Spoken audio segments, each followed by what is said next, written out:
Folks, we're live for everyone that's in here so far. For everyone that does stroll in, basically what we'd like to do on these is anyone who wants to hop on screen, I have the links in the description and pinned to the top of the comments. So that is the link to the live stream. Feel free to hop on. You can come on and talk live. And basically, we can do pretty much a little bit of anything. We can talk about any of your collection, your investments, the plays you're making, kind of do an audit of what's going on with your business, your collection, your investment. I can give you some of my advice. We can take some advice from the chat and just kind of run through kind of, what you're trying to do, what strategies you're implementing, and how to, obviously do them more effectively, or any paths that I or others might see you might need to take if you're, to reach the goals that you're looking for. And that's the thing. Everyone's goal is different, right? If your goal's to collect, your goal's to invest, your goal's to run a business, whatever. If you're flipping, bulk or singles or slabs or sealed, everyone's going to have different goals. But, these videos are really just geared towards people who are, whoever, step of the way you're at, to help you kind of get to that next level. While people are kind of filtering in, I'll just give you kind of where I'm at right now. I am going to be, there are some really easy plays out there right now. And I don't know how long they're going to last, so take it for what it is. But I do have a video coming out tomorrow. I figured you just get it a little ahead of time. But it's highlighting the trainer gallery cards in Sword and Shield, the VMAXs, right? So just the VMAXs. Very easy plays if anyone's looking to make some quick plays. All the VMAX ones. So like basically Umbreon, Sylveon, Mimikyu, VMAX from Brilliant Stars. You've got like the Blaziken and Rayquaza VMAX and Silver Tempest. You've got the Pikachu VMAX and Lost Origin. All of those have like a 70, 80+% 10 rate. So they're very easy to grade. And because of the run up and now the cooling off of about 20 to 40%, they've seen price drops in the singles, but the PSA 10s are still holding very strong.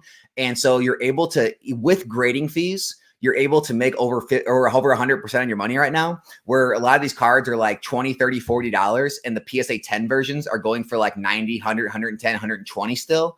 And so, and like I said, they're very easy to grade. So there's a lot of plays that just opened up right now. And it's not, the video is based around trainer galleries, but it's not just those. You really want to look into a lot of these cards that have ran up and then they've seen 20, 30, 40% price drops from their all-time highs, because what's happening is the cards are coming down, but the PSA 10s are staying high. And so there's a huge margin just opened up. And obviously no idea how long it's going to be there, but I mean, it is there now. It'll probably last a while. And so there is a lot of money to capture if you're a grader looking for grading plays. So I did at least want to shout that one out for anyone that was interested in that. But I'll have the full video coming tomorrow. Ethan, what's up, man? Are you going to be jumping on screen tonight, dude? Continue our talk a little deeper. Jonathan's in here. What's up, guys? But yeah, so anyone, guys, the link is pinned to the top. The link's in the description. You should be able to click on it, come right on screen if you want to, and run through any questions, kind of like a live Q&A.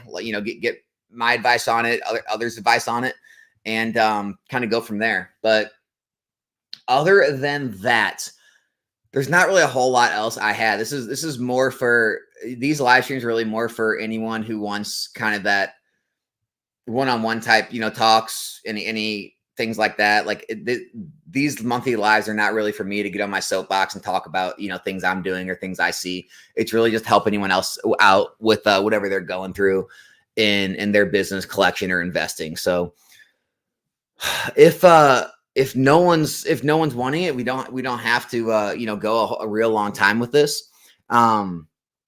With me, I will say I did just get an order back today from the old PSA, right? Pretty large one, about 50 cards. And I will say it's from New Jersey. It's from New Jersey, and the 10 rate was very good. About 42 out of 46 10s. Very nice. Lot of Scarlet Violet era SIRs and IRs. Definitely some trainer galleries, some alt arts, some other stuff, but very good 10 rates. So maybe it's just all about the grader. Maybe it's not New Jersey. Maybe it's not, California. It's just all about which grader you get. I find it hard to believe that you know, I and others can somehow pre-grade very good on some orders, but other orders we just pre-grade terribly. I don't think that's really realistic. So it does seem that's good. My orders are still getting back to me between 4, 5, 6 weeks. So they're still very, in my opinion, very reasonable time frames. If you are looking to get grading plays off, you can get them back, you know, which is important because that way the market isn't shifting by the time you're getting your cards back usually. So that's still very good. Very good news. Oh, what else? As far as sealed product, I guess I'll talk on that a little bit. There's a lot of rumors like swirling around about Scarlet and Violet era and how it's like out at distributors. It's not out, right? I've had conversations with Eli about this.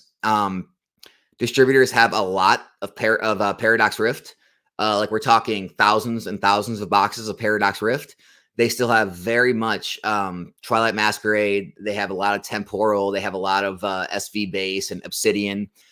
They still have Paldea Evolved, but they're raising the prices. Like Paldea Evolved is over $700 a case at distribution now. And so that kind of means they're probably running out of it because that's when they start rising the prices. Paldean Fates ETBs are out. 151 ETBs, UPCs are all out. Bundles, they're all out. We're starting to see some more Paldean Fates bundles roll in, but most Scarlet and Violet booster boxes they're in stock, they're available, they're not running out. Don't buy into that FOMO. But yeah, 151's been out for a long time. Paldean Fates. It's weird because the market price of that isn't really rising like 151 is in sealed product, but it is out as well. You can't buy Paldean Fates from any of the 4 distributors in Eli's program, which is important to think about. So yeah, I mean, I don't know what that's going to mean going forward. I know a lot of people are speculating on reprints. My personal opinion on reprints is usually Pokemon, they definitely have done bad reprints in the past, but some of those reprints were around COVID era time where, things were kind of shaky. I mean, big companies move slow, right? So, if things really need a reprint really bad now, and then in 3 months, the market shifts and they don't, well, it's already on the way. You can't stop it. So I think that was the reason why a lot of sets maybe got reprints when people thought they shouldn't have. But like nowadays, when a lot of the boxes are sitting at 100, 105, 110, not sure if the reprints are really going to, come very soon. Japanese is getting crushed with reprints right now. I know some friends of mine now that have made sizable plays in Japanese around 151. Just got off the phone with someone, not going to mention names. He just purchased about 30 cases of 151 at these current prices. And there's other people that he's in circles with that are picking up similar positions. So I've heard from some people in the Discord and other places that the reprint is still expected in July again, and the 151 prices should drop even further. But there are a lot of people out there that are starting to make their plays and build their positions in Japanese 151 if you are thinking about that. So that's something to think about. Myself, I still don't have any position. There may come a time when I do get Japanese 151, but as of right now, it's still so rocky. Like there might be more reprints. It might drop below 50. Maybe the reprints are about done. Maybe it starts to go back up. It's really hard on that. So that's kind of where everything's at. Let's get someone on. What's up, man? How you doing, Alex? Pretty good, dude. How are you? Good. Probably have some last questions. night, right? I guess I logged off before I saw your posts. Oh, dude, it's all good. I even contacted that guy through Discord. I asked him what his Discord handle was, and he didn't even want the $20 in packs. So I'm like, okay, that's kind of weird, but I'm not gonna complain. So that's crazy. Yeah, I'll bring Ethan on too. What's up, dude? What's up? How's it going? Good. So what's up? What's going on with you guys? Not a whole lot. So like, I know you probably don't want to answer these questions because it has to do with taxes and LLCs and probably all the boring stuff of the hobby. But yeah, so I've been buying and selling for several years now, and I'm trying to figure out what the actual main advantages of an LLC are compared to just doing it like willy-nilly. Oh, I mean, it's not that I don't want to answer them. I don't know if I really can. Like, I don't know if I've dove into it enough because ever since I really started running businesses on my own, I've always just gotten LLC because, of back then I was just a novice. I didn't know what anything meant. And, everyone was just saying, well, it limits your liability, whatever that means. Right. And so, Yeah. One thing about an LLC, it technically does limit your liability when it comes to certain things. But really, you're still a single member LLC. Like, if anything really bad happens, they will still come after you personally type thing. But it does separate yourself from like the business's finances, if that makes sense. So, if I don't know, you make some crazy bad play, or I don't know, you take credit cards or credit out on the business's name. Technically, you can file bankruptcy on the business, and you won't lose your personal funds, or they can't come after your personal funds type thing.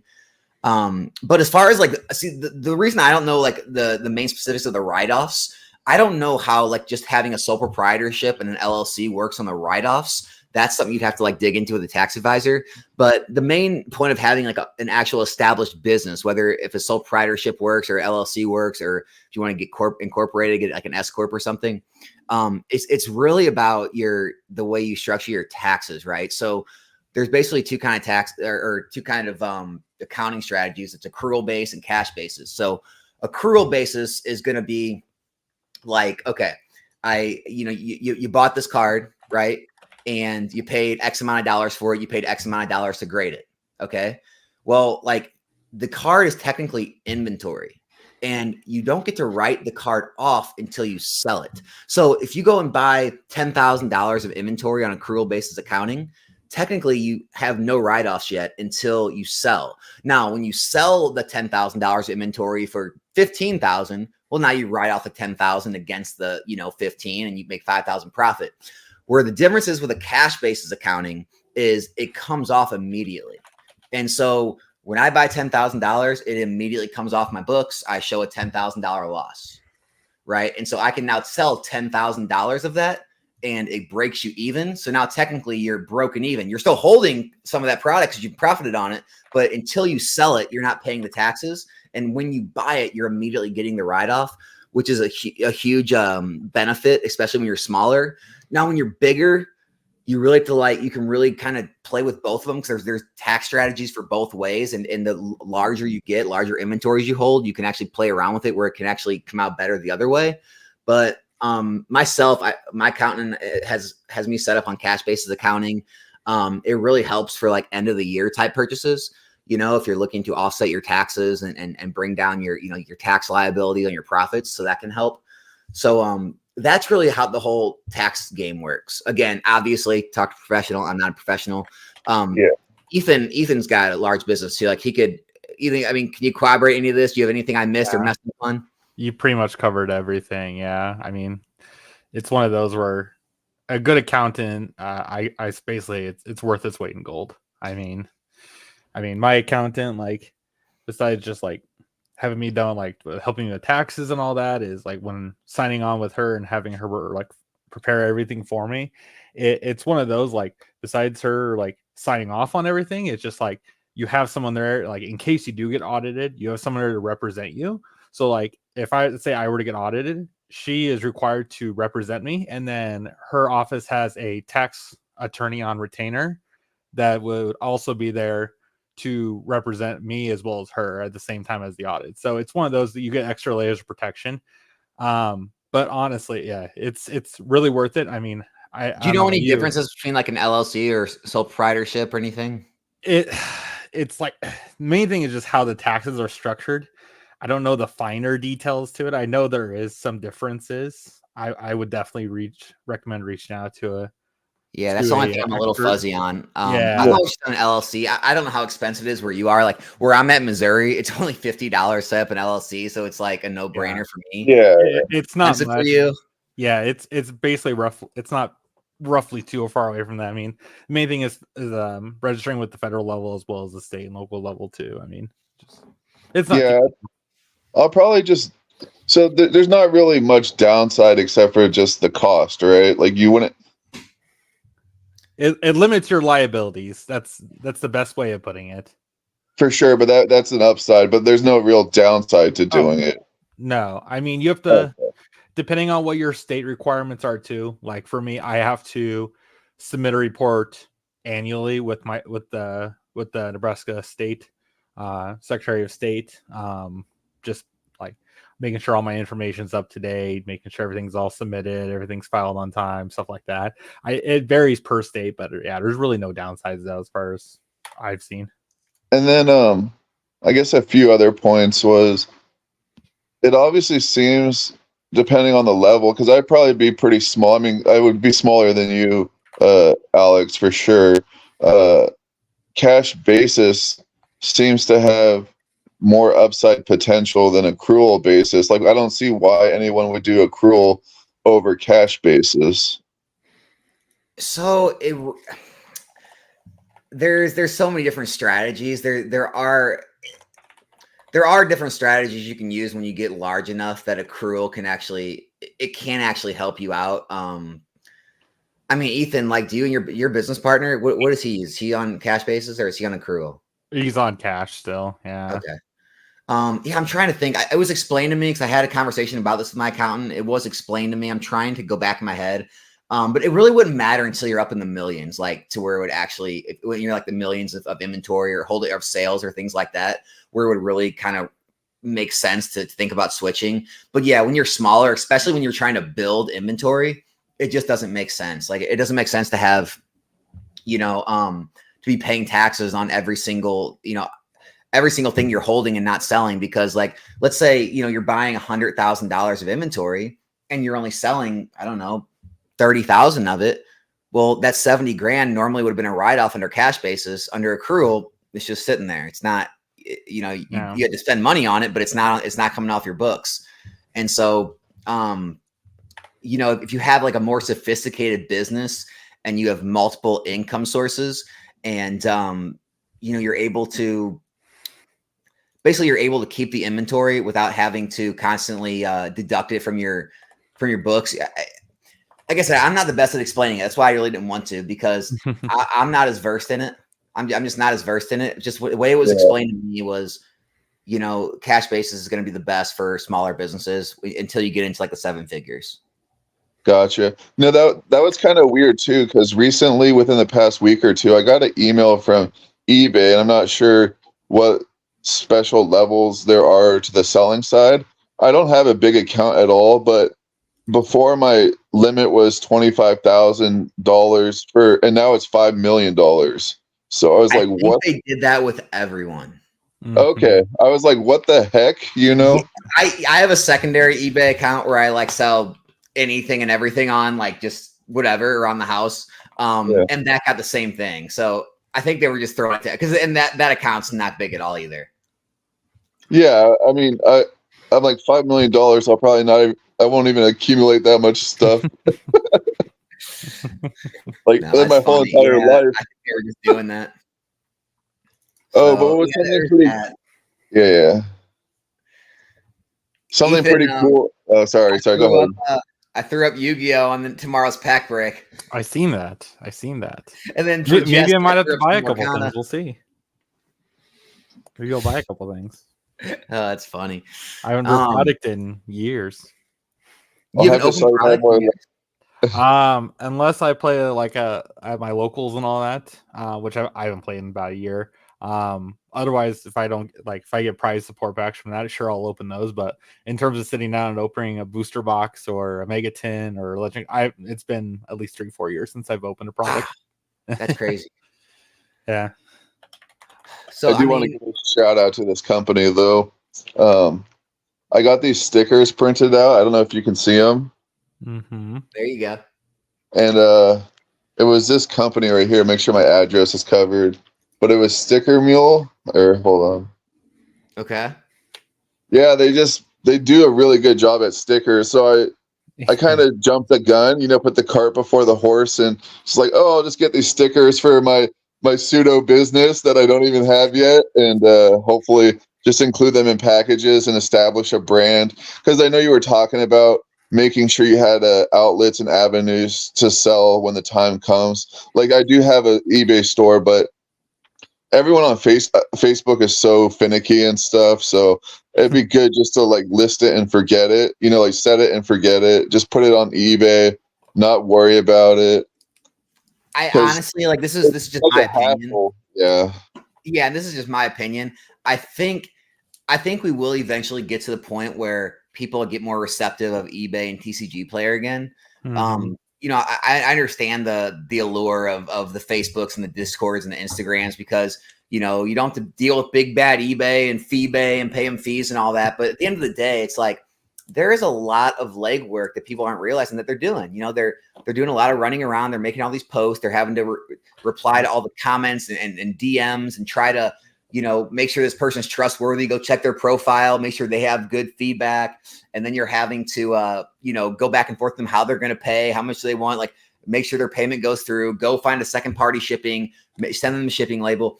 And there's a lot that goes into it where eBay, yeah, I mean, you build an account, you set it and forget it. eBay does all the marketing for you. eBay lists your product, pushes it where it needs to be. It sells. They have prepaid shipping labels. You just put in the weight and the dimensions, print it out and send it. It's literally worth every dollar you pay in fees. And let's be honest, like 13.25%. There's honestly ways to lower that. If you get top rated seller, you know, you make enough sales, which isn't much. I think it's like 1,000 sales, like 100 transactions a year. You get top rated, you save 10% off of your fees. So now it brings it down to 12 something. And then if you're using, if someone doesn't trust you enough to pay friends and family, they're going to pay you goods and services, which takes off about 3%. So now really eBay's only costing you about 9% after everything's said and done. It's kind of worth it for the amount of ease that they give you. Yeah, their reach is really nice. I mean, it's the main allure to, and also that's thinking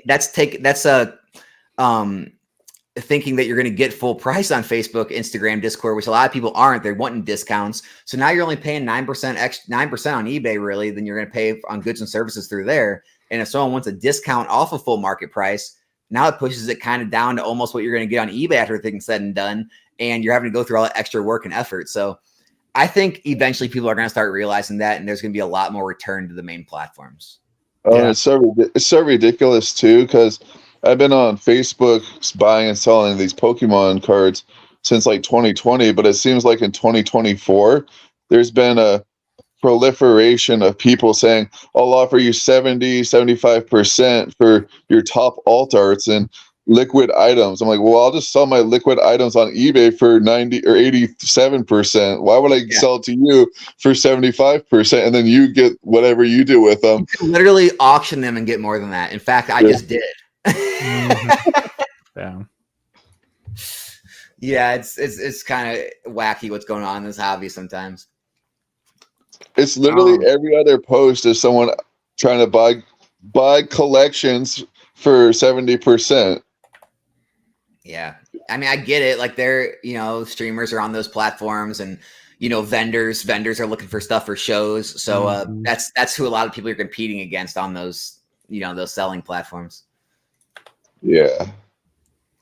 You know, it's just one of those things. It's like people go some places to buy and people go other places to look for deals, right? So like eBay, you know, if you're looking for a deal on eBay, maybe you could find someone who has a bunch of items that you want and you say, hey, I want to buy all these from you. Will you work a deal? Or you look for someone with best offer and you throw some crazy offers, or you wait for, you know, auctions. Like maybe someone has the title wrong or they have, you know, bad pictures or whatever. And you can scoop up things really cheap because of, you know, they're not listing it correctly. Right. But yeah, a lot of times you're not going to have like a nicely pictured, well-listed item and someone come offer someone 75, 85% on eBay. You're just not going to have that. So I get it. Oh no, I for sure understand like buying a huge collection outright for 70%, but I'll see these posts where I'll be like, I'm looking for a Greninja EX with good centering, zero whitening, offering 75%. I'm like, well, since when did buying off of TCG Player prices for 75% become so commonplace, you know? Yeah, it's wild. Ethan, you ever find that Metagross yet? No. I have not yet. I have people help me look for it, but no. He was looking for a Metagross Gold Star the whole time at Collecticon, never found it. No. So I did go to Collecticon. I think it was in 2021 or 2022, Oh wow, and early. it was a Long Beach one, and I was searching for uh, a PSA 10 Shining Charizard, and I was making a big trip out of it, and I thought I'd be able to find it. I literally found 0 copies of that card. I went to like Kenley Station, and he had the first edition, and it was like 12.5K at that time. And I did run into Nick, old school Pokemon, Yeah. and he said someone was at his booth trying to sell the card, and he offered the guy 80%, and the guy turned it down, and he was just walking around trying to sell the Charizard. I But get it. because that guy literally had no avenue to like advertise it, I couldn't find him. Like, how am I going to find a random guy selling this card walking around? Impossible. Yeah, it's impossible.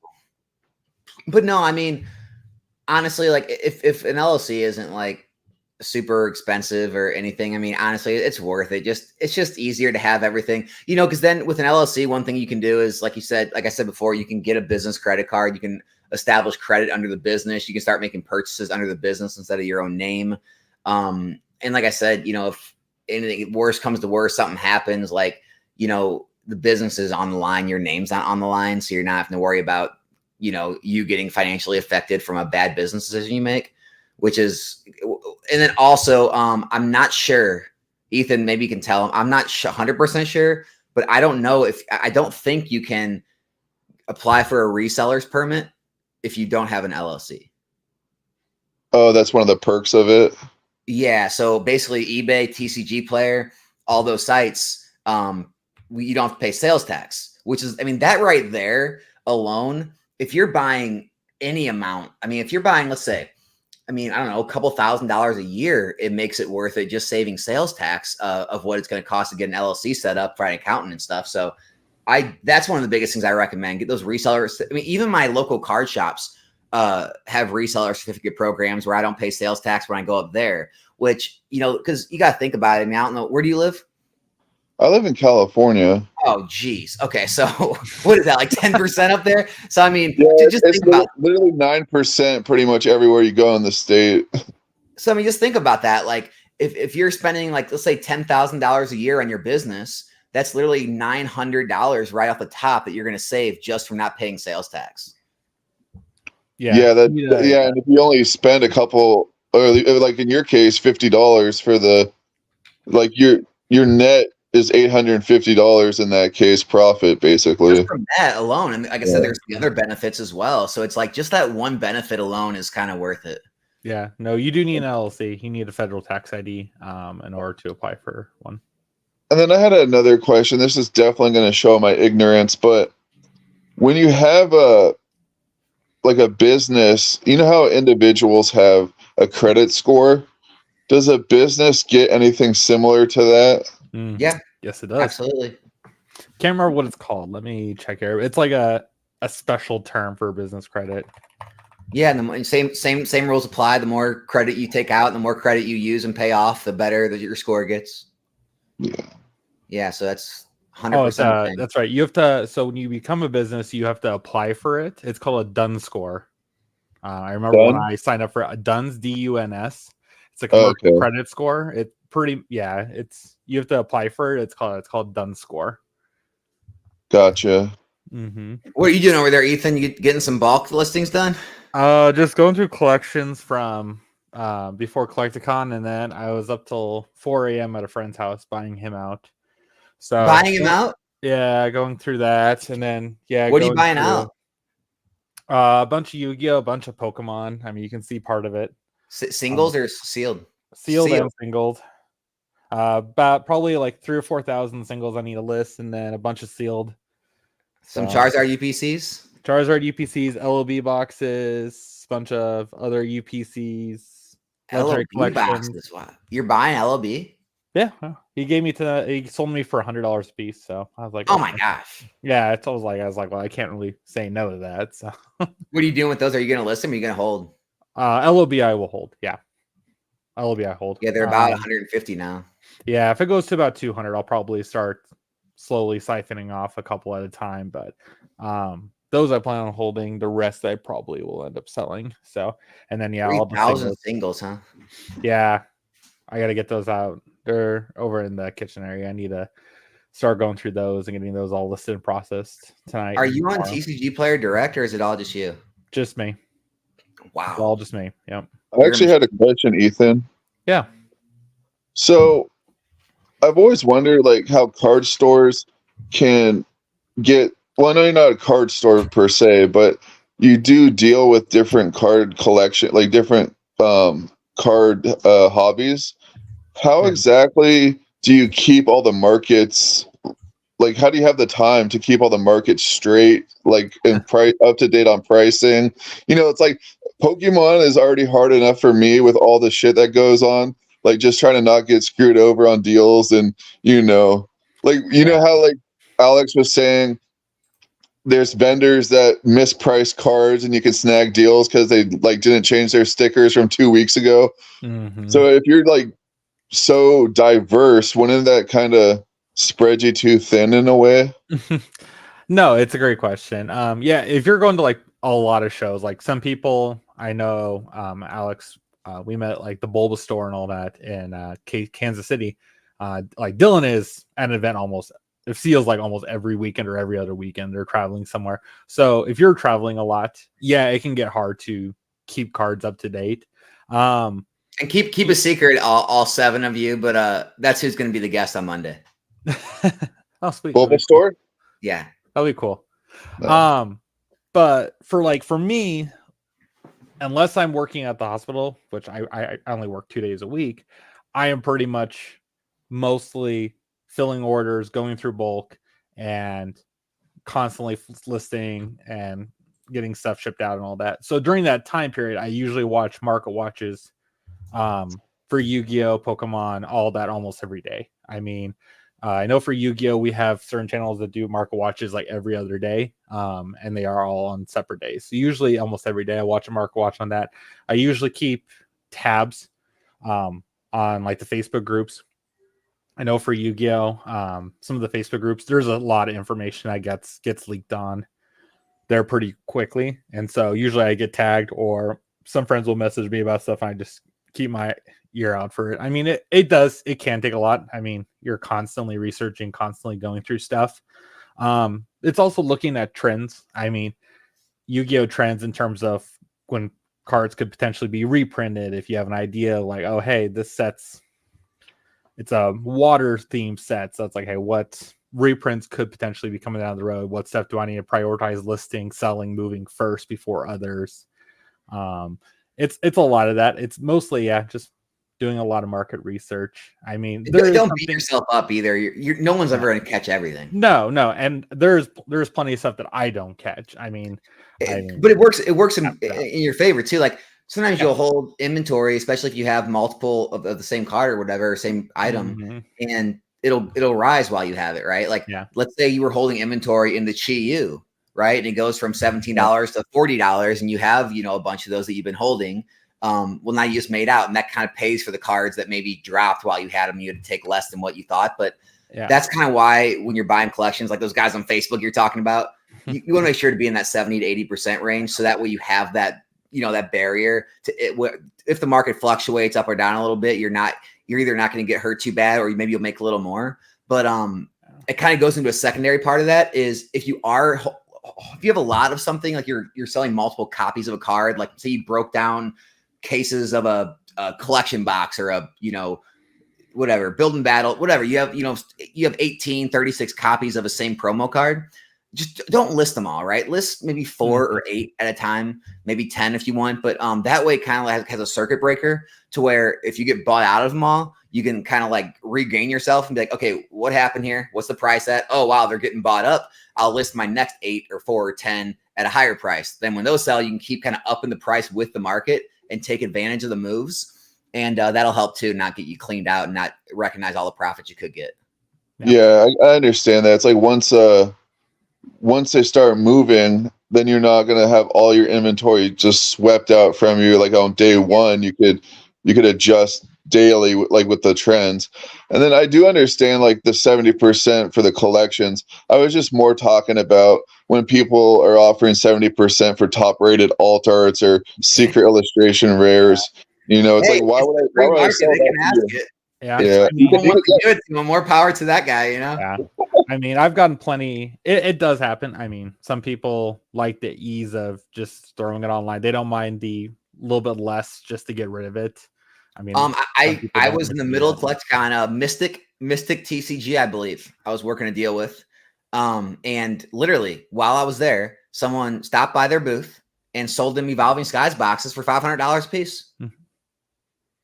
I mean, people do it. People you should have been like, I'll buy one for $550, right? I'm telling you, it's just you see the craziest things, man. Like I'm sure those people in the Facebook group, I mean, some of them probably maybe you're just, trying crazy stuff, but you know what? A lot of times the reason they're asking is because they've got it before.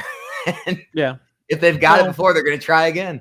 And a lot of your like more casual player base often normally doesn't care. I shouldn't say care a lot. I mean, they're not in tuned, or they really don't watch or like care about what the market does for a lot of stuff. As long as they can get something back to where they make some money back and they can keep going forward with it, that's all they want. It just depends on who it is. I've had plenty of people come to me and like, hey, if you give me like 60%, and they're like, we're fine with it, because they go to a store. Some stores are offering like 25-30% cash value on their stuff. Yeah. Like, Shaka Zulu has joined us. What's going on, boys? What's up, man?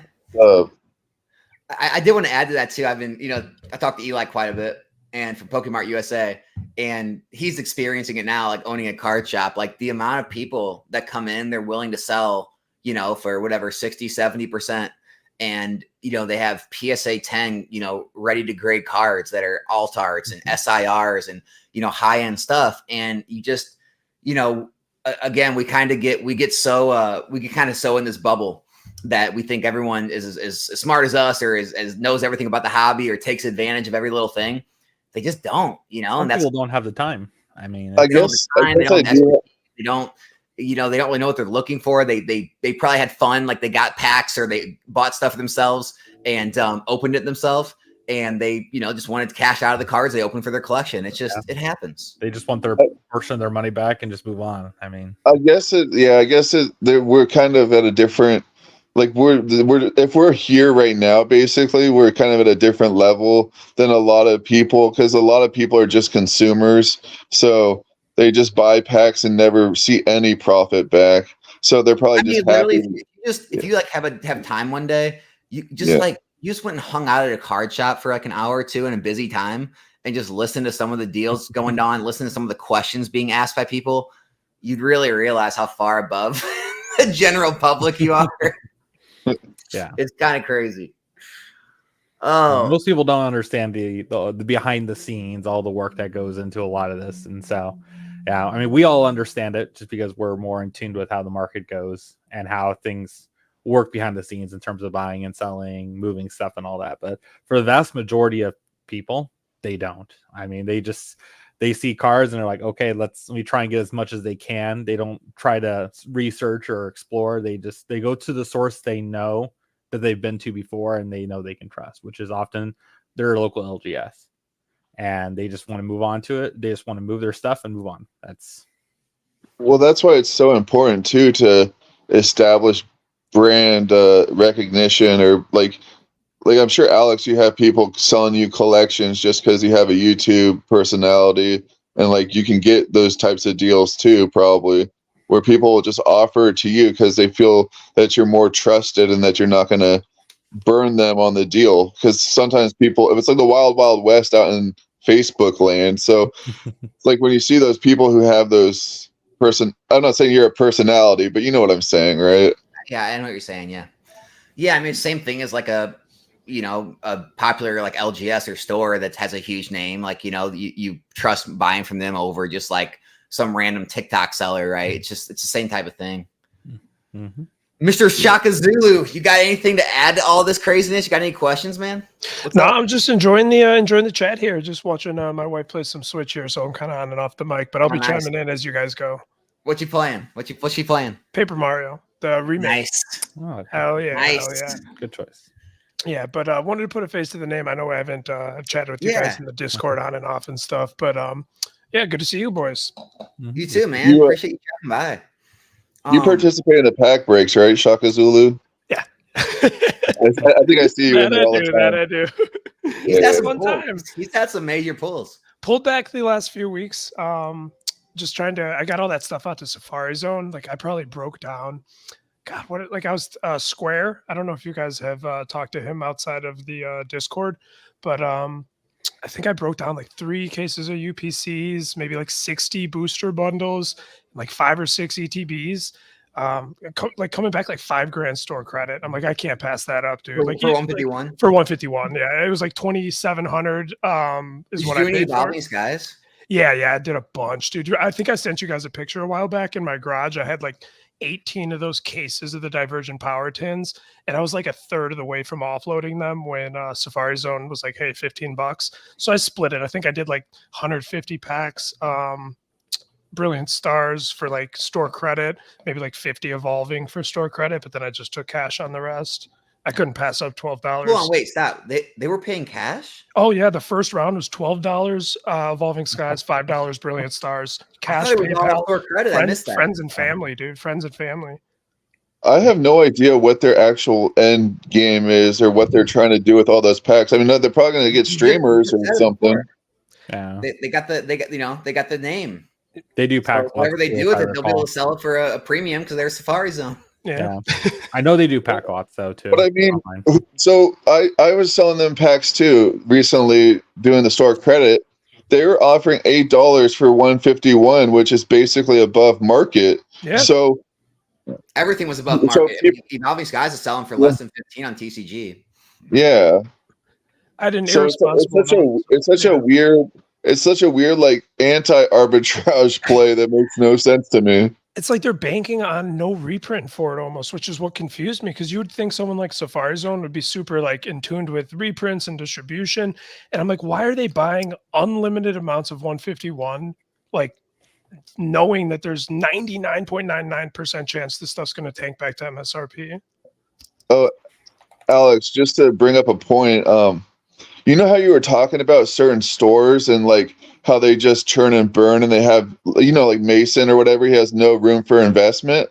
Well, I know for sure that Safari Zone does invest into some of these sets because they'll pull out these booster box. Like I follow them on their Facebook. They'll Yeah. pull out these booster boxes. I can't like cite a set for off the top of my head, but they'll pull out these like $3,000, like a team up or something. They'll pull out like a $2,000 booster box.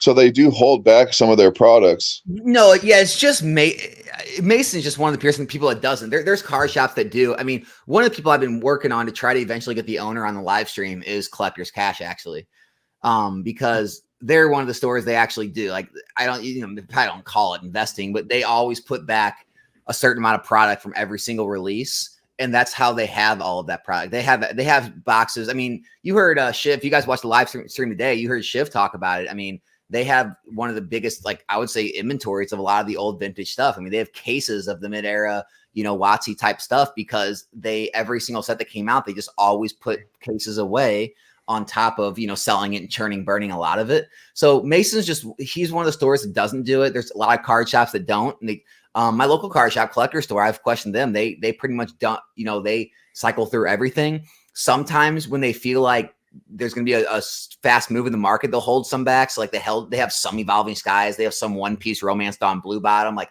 they do have some that they put away, but it's not really ever for long term. So it's really just hit and miss on what card shops do what. Cause like there are a lot of shops out there that do put stuff away. It also mostly depends on how much liquid capital a store can have in order to put stuff away. I mean, if they can't afford to keep stuff behind and keep it, and they'd rather just turn and burn and utilize that capital for other stuff in the future too. I mean, yeah, long-term investments, some of this can be really good for, but it's at the same time, a lot of stores, they'd rather use that capital for other things. So, I mean, it just depends what they want to use. One thing I didn't really understand. In the TCG space, things are good. When things are bad, stores can't be keeping stuff. I mean, it's just it is what it is. It's kind of one of those one of those things. If you want to be an LGS, you kind of got to take the good with the bad. Mm-hmm. One thing I didn't understand about one of Shiv's takes today was he was basically saying that he would rather have a first edition booster box than 200, like it's like $220,000 worth of modern boxes, because somehow you mitigate the risk by having one box and not having to store all that product. In my own head, I was thinking the chances of like if you have a diverse selection of 220,000 modern booster boxes, it's going to go up faster. Not only that, I think it mitigates your risk to have more products. So like if it starts to tank a little bit, like, or also if you have one box and you poke a hole in it, now you're fucked, Yeah, I wanted to I almost want to like edit the video and put one of those like Jim Cramer things before CNBC. They put like the views of Shiv does not reflect the views of the channel. Oh, that's good. There's a few things he said that I don't agree with, but like that's what it's all about. It's all about having the different viewpoints people on so they can kind of speak their mind. But no, I mean I definitely don't agree with some of the things he said. I just want to be respectful to him and let him speak his mind and not like get in arguments with him. But dude, some of those people in there, I can't understand their thought. Like they can't understand the fact that you would listen to somebody have an opinion and not just berate them for it. It's like like he'll just be like, yeah, I like SM Pratt. And like everyone was just like waiting on bated breath for you to like attack him. And I'm like, guys, what the hell's going on here? Well, it's basically what Alex was saying is a lot of drama is created by the outsiders, not the actual people involved in the drama. It's like we don't have this actual beef that people are trying to perpetuate. Yeah, there's a couple people in this entire hobby I have actual beef with, but most people it's a difference of opinion. We both are on opposite sides of issues, but it's like I don't dislike or hate the people. Like I mean, I talked about before. It's like saying you don't disagree with anything with your friends or like your wife or like it's just like, dude, everyone's got disagreements. Doesn't mean you hate the person. You're like at each other's throats. Like he feels a certain way about the things I always talk about. He feels a certain way about the the older rare mint or better stuff, and that's what the high end collectors are going to go for. And he's partly right. Like that is what the high end collectors are going to go for. But at the same time, I think a lot of these lower value items that you're getting in at the ground floor are always basically going to move faster and give you better gains than moving into something that's already seen a lot of its gains. And so, obviously, here's another aspect which I do discuss sometimes, but sometimes it gets drowned out by a lot of other stuff. Is buying one thing and keeping it forever, maybe, some of this older stuff does outperform it, right? Like, you can look at some of the XY boxes and say, well, if I've been holding Steam Siege, yeah, I'm doing well, but there could be, vintage cards out there, vintage boxes that could eventually outperform, those gains. And so like, that's why you kind of have a goal in mind of a certain percent gain or dollar amount or, a feel for the market on when you want to move out of these things, because buying modern boxes, $80, $90, $100, and they're going to double. You're going to see better returns on those basically every time than a lot of the cards he's talking about. So it's just a different way of doing things. But no, I mean, I respect where he's coming from. I get it. Yeah. I think one of the main things that I think one of the main things that Shiv was trying to like in terms of like his perspective was, I think he'd like in terms of like getting a base set box compared to like what 200,000 and like regular modern boxes. I think one of the main things he looks at as well too is also like the storage for all that. You have to ship all that, the fees associated. If something might happen in transit for those boxes, I mean, it's also one of those like as those boxes go up, there's less consumers to buy that can afford those boxes too. So it's also all the time associated with selling all that, where with his connects, selling a base set box might be like that. Like, you know what I mean? He did say multiple times, he used the word store of value, right? Mm-hmm. And so I think he views it a lot more as a store of value, maybe a slow growth over time. That's where what I got. He's not really looking in it for a lot of his things as that like the best possible gains. Where I think if you had said to him, like a gun to his head, like, hey, which would you choose to make the most amount of money in the next 3 to 5 years? He'd probably tell you modern. He just wasn't going to say that. Yeah. It's also one of those too. Like, I mean, he might look at it as, yeah, modern is great. Modern might take 3 to 5 years, but the amount of money that he could make by continuously flipping that product into other things and all that within that 3 to 5 year time period might actually like justify it for him, where he can actually see large gains with not as much work. I understand all that, but it's also like for the I don't want to say average collector, but even someone with like a $200,000 box. I mean, you saw what the whole Logan Paul thing with the case. Obviously, that was kind of a scandalous from the beginning. But think about, I think we lost him. The boom. There was I think it was Dumb Money when they Sorry, am I back? No, you're right. Remember when Dumb Money had that box, and they had that box and it was fake or whatever? Yes. Imagine if you invested $200,000 of your own money and then it was fake. That's not going to happen as often with modern sealed. Yeah. No, it's not. I mean, yeah. No, go ahead. There's always downsides to modern sealed, right? It's the storage. It's, having to ship it all in the future. It's going to take more time to sell, things like that. Here's the thing, like the average person isn't going to have as easy time moving things like Shiv is, because of his connections. And also, it makes more sense to him because he already has all the buyers in line. He already has negotiate. Like he doesn't have to negotiate. He already has people willing to pay like full market price or whatever they're willing to pay, because that's how he makes his margins. He finds people to sell to him under market price. He sells to people at full market price and he makes that margin. And so it's a lot different scenario than like a regular person. Yeah, and Shiv might be one of those too, like just because of his reputation within the community. I know a lot of people, even in Yu-Gi-Oh, they will buy from specific people over asking or over market because it's coming from a reputable person, especially a lot of your older vintage things. Because I'm sure people like Shiv and some of the other bigger ones, like they do a very good job making sure that they don't try and buy fakes just because that's their reputation online. They sell a fake box that doesn't hurt anyone but their reputation, and they really don't want that. So it's one of those where usually when you get like high-end stuff like that off of people, there's a lot of people that often pay over just because it's coming from a reputable source. Oh yeah, for sure. I saw someone in the life, right? Yes, it's literally like, you go to the Rolex store, you're gonna pay market or over market for a Rolex instead of buying it off of the guy on the street corner. Yeah, or a pawn shop or something. Yeah, absolutely. That's always gonna be a thing. And again, it all goes back to building that reputation, like building up like trusted stores, trusted feedback, like all that's just important, And I definitely do understand too some of the points he was making about just having the items too is not always a financial thing. Like, for instance, I was talking about buying that PSA 10 Shining Charizard. I didn't think it was going to like explode in price, but I just wanted to have it because I'm a collector, Talk to Ethan down there. He's got like the whole Gold Star set. Ethan, you have a card shop? I wish I had all the set.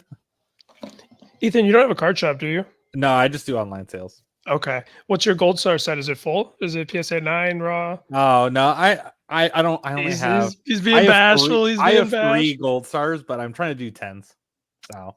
Are they the dogs? Did you get those dogs? No, I have 1 dog, but I have Alakazam and Regice. Ooh. Okay. So it's just one of the. I mean, I've been finding them as I've been wanting to pick them up. I mean, is it Alakazam at 10? Yeah. That's a pretty pricey card. Yeah, no, it's a really nice one. It's for me, like I mostly do Yu-Gi-Oh. That's like my bread and butter. That's like you can ask me any Yu-Gi-Oh questions in terms of like cards, and I can probably tell you about it.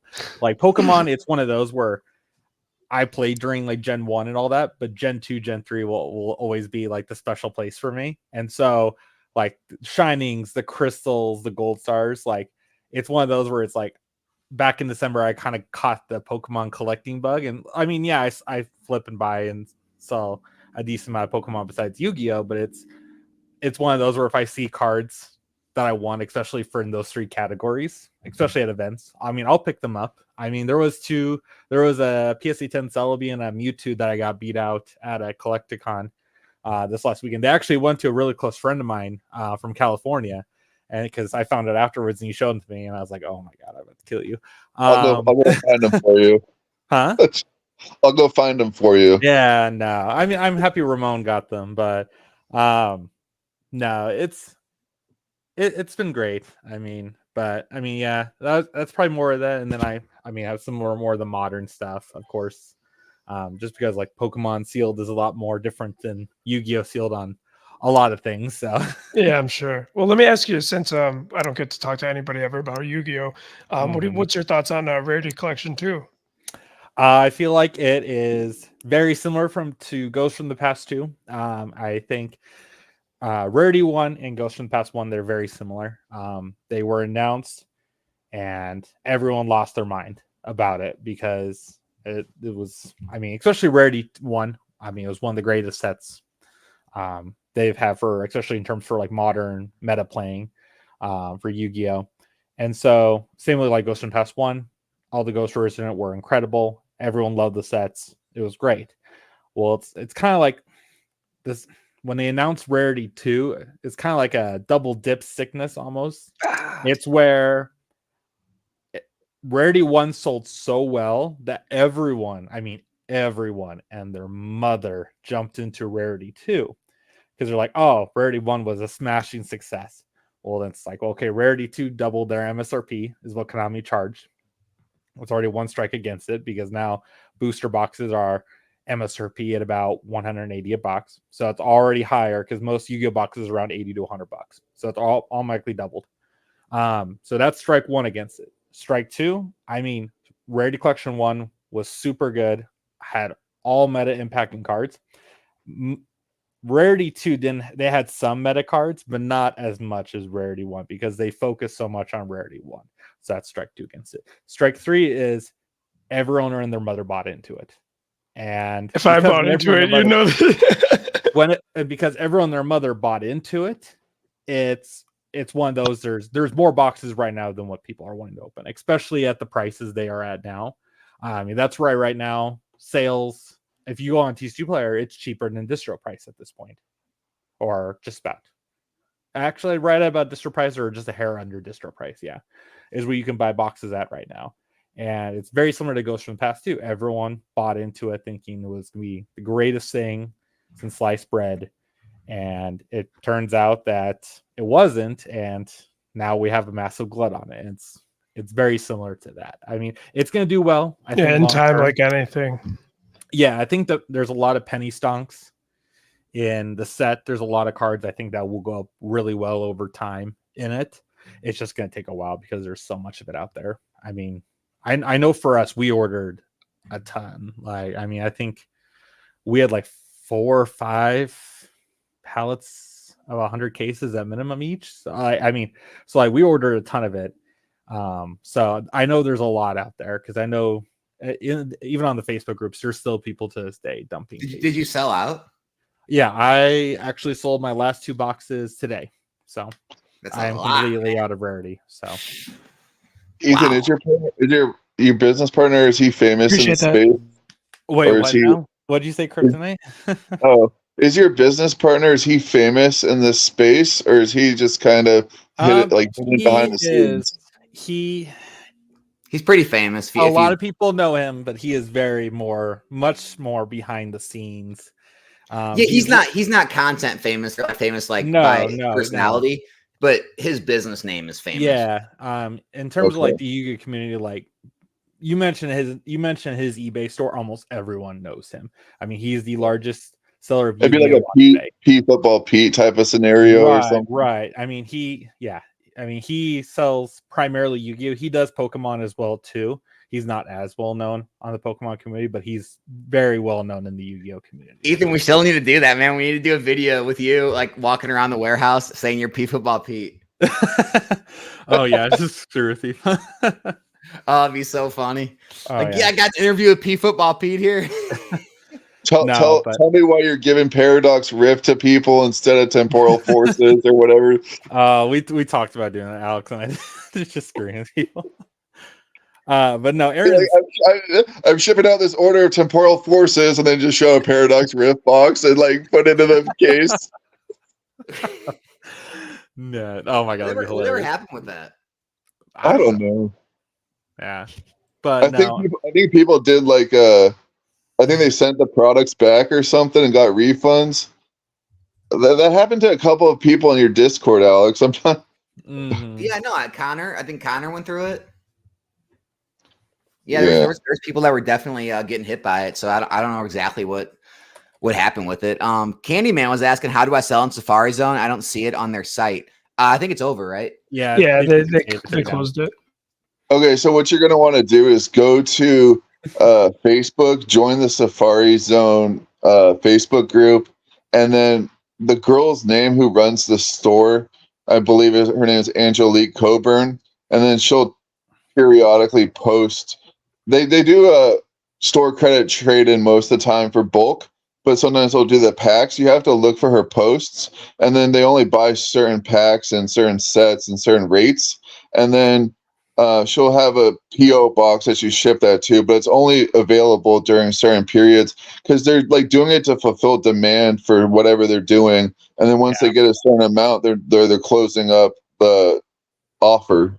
Yeah, it's for their pack lots. Again, I wonder what they're doing because, like, unless they're just Pack lots. running some kind of product under a different name, because, like, I never see any, like, mystery product or where are they putting all those packs? They do have 10, 25, 50 mystery packs, but then, like Ethan said, they have 15-pack Crown Zenith, 15-pack 151, and they're sold out of those. So, like, they must be it's all re-upping for pack those. lots. That's pretty much what it is for.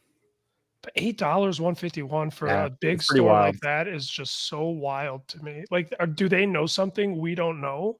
Like, why on earth would a game store pay I mean, $8? it's probably why certain people buy cards from people over MSRP and all that. It's because they know. I mean, your casual players. I mean, I guess they only shop at one location. They're going to keep going back to that. I mean, they'd rather trust one source than others. Well, just imagine the risk of taking in loose packs from all kind of random people. No, That's I agree. literally what I was about to just say. I was thinking to myself, this is kind of making me skeptical of Safari Zone as a business, because if they're getting all these packs from literally randoms that they're like soliciting on Facebook, I know they can be good at detecting resealed packs, but there's going to be probably a bunch of packs that slip through that are all like garbage packs. You know, like they can't have 100.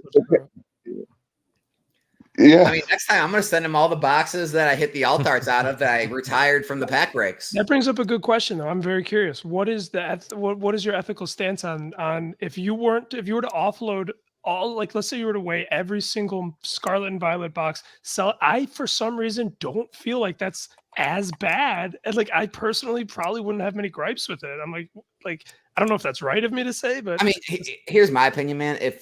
If you're buying loose packs on the market, like, you're gambling.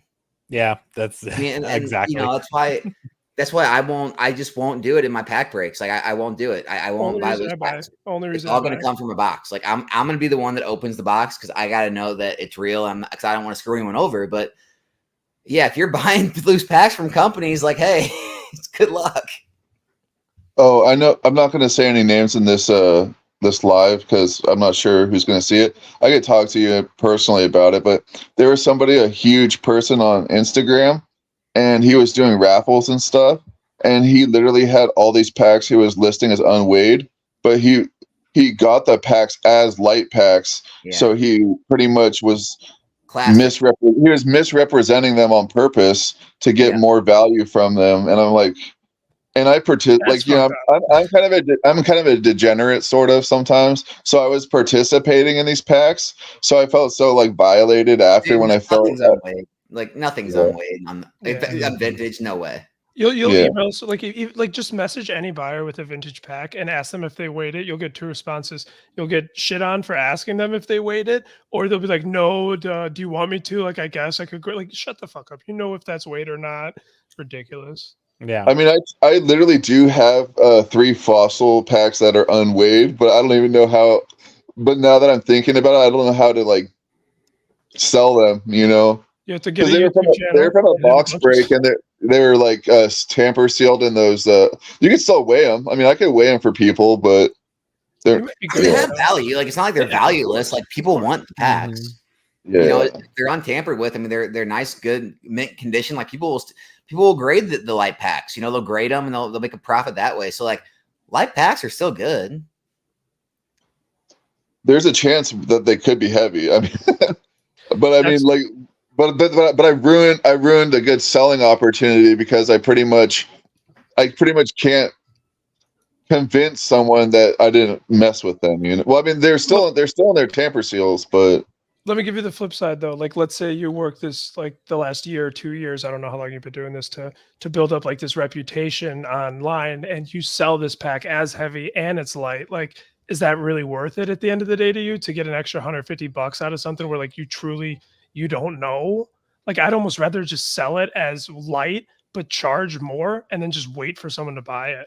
Just my opinion, but you might be waiting forever. Yeah.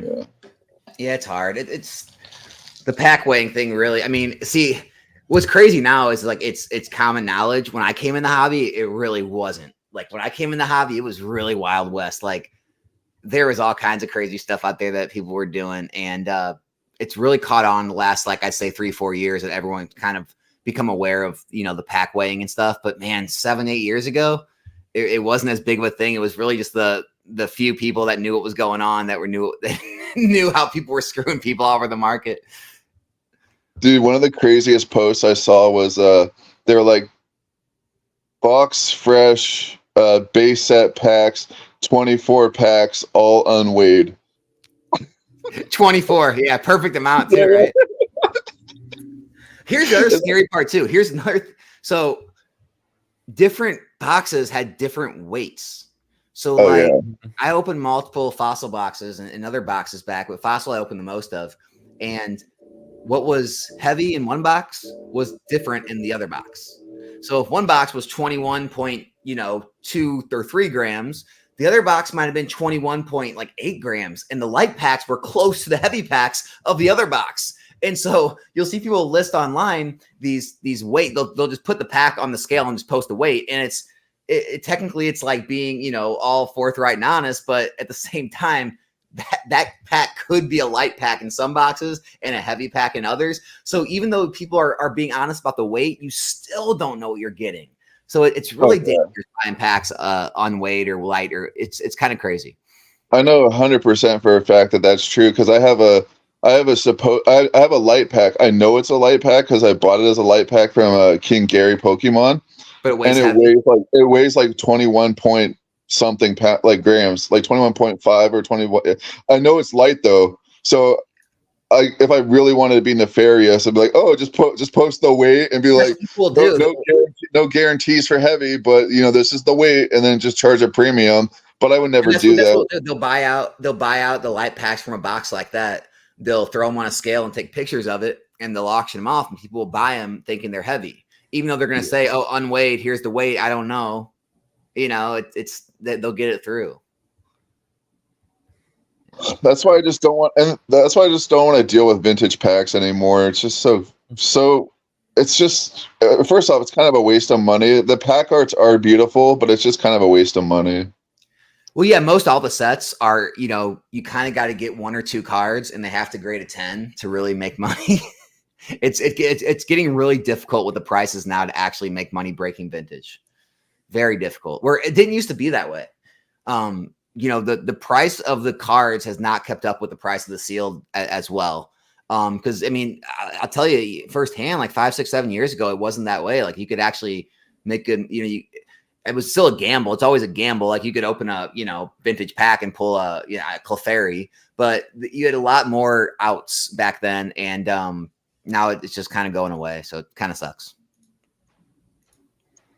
you know, but I don't know. Does anyone else have any other topics you want to discuss? Any questions? Anything else going on? No, I'm good. I just wanted to say what's up. Make sure I put a little face to the name, because I know I appreciate that, man.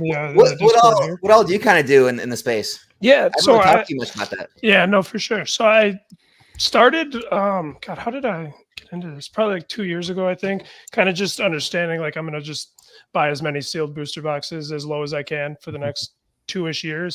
But then I kind of got into the flipping side after I rush graded something from 151 and made like a disgusting amount of money.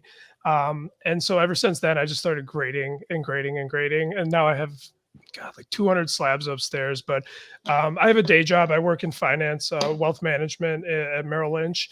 So that takes up a lot of my time recently. I've been kind of like winding back, trying to, you know, shore up some things at home. We're starting a family here soon. So, trying You've to been get winding back at work. no You're- winding back with my flipping and doing all that stuff because like You're- it was things were kind of slow, but like now it's like, man, I have like an hour and a half at most to ship and pack orders, and so it's like I can't do these singles anymore. So I bulked everything out to Troll and Toad, all my PSA slabs, anything like less than. I did some equation. Troll and Toad pays $8 for any PSA slab, regardless of the grade. And so, like, if you're selling on eBay with free shipping, you need like $15 to clear that. And so I'm like, if I can't charge that and it liquid on a slab, I'm bulking it out. I'm bulking out all my cards. And so, like, I got a pretty hefty chunk of money coming in from them, but I'm getting back to just buying a couple sets here and putting it back. I can't do the flipping these $90 slabs anymore. It's fun, No. but it's not as fun when No, there's I too mean, much if you work. still want the fun, like do it. Like I said, do what I'm doing. Like, you know, if you have a chance to stop by a card shop or a card show or something, you look for the higher dollar flips there. I mean, you know, you Yeah. can find, makes it a lot more fun when you're, you know, flipping those hundreds, if not multiple $1,000s, you know, cards where you're not having to sell 100 cards, maybe only sell 5 cards, and make the same amount. Yeah. So I'm sitting watching your first Twilight Masquerade stream, I think it was, and you had ripped through like 5 or 6 boxes, and you could just this Greninja. I jump on TCG Player by the top 2. I think I bought the 3 cheapest Greninjas sold on market: 120, 115, and 125. Graded all 3: PSA 10, PSA 10, PSA 9. I'm keeping the 9 just for now. I might regrade it, but I mean, I sold 550, and then I sold on eBay for ask, but then he sent me like an extra $40 on PayPal just to kind of make up for some fees. So I mean, probably around 500 after fees for both of those. There's a quick like $700 come up, And these dude. these were all TCG players. TCG players, dude. Just for like, you can probably scroll back to that. It was the first sold for 125.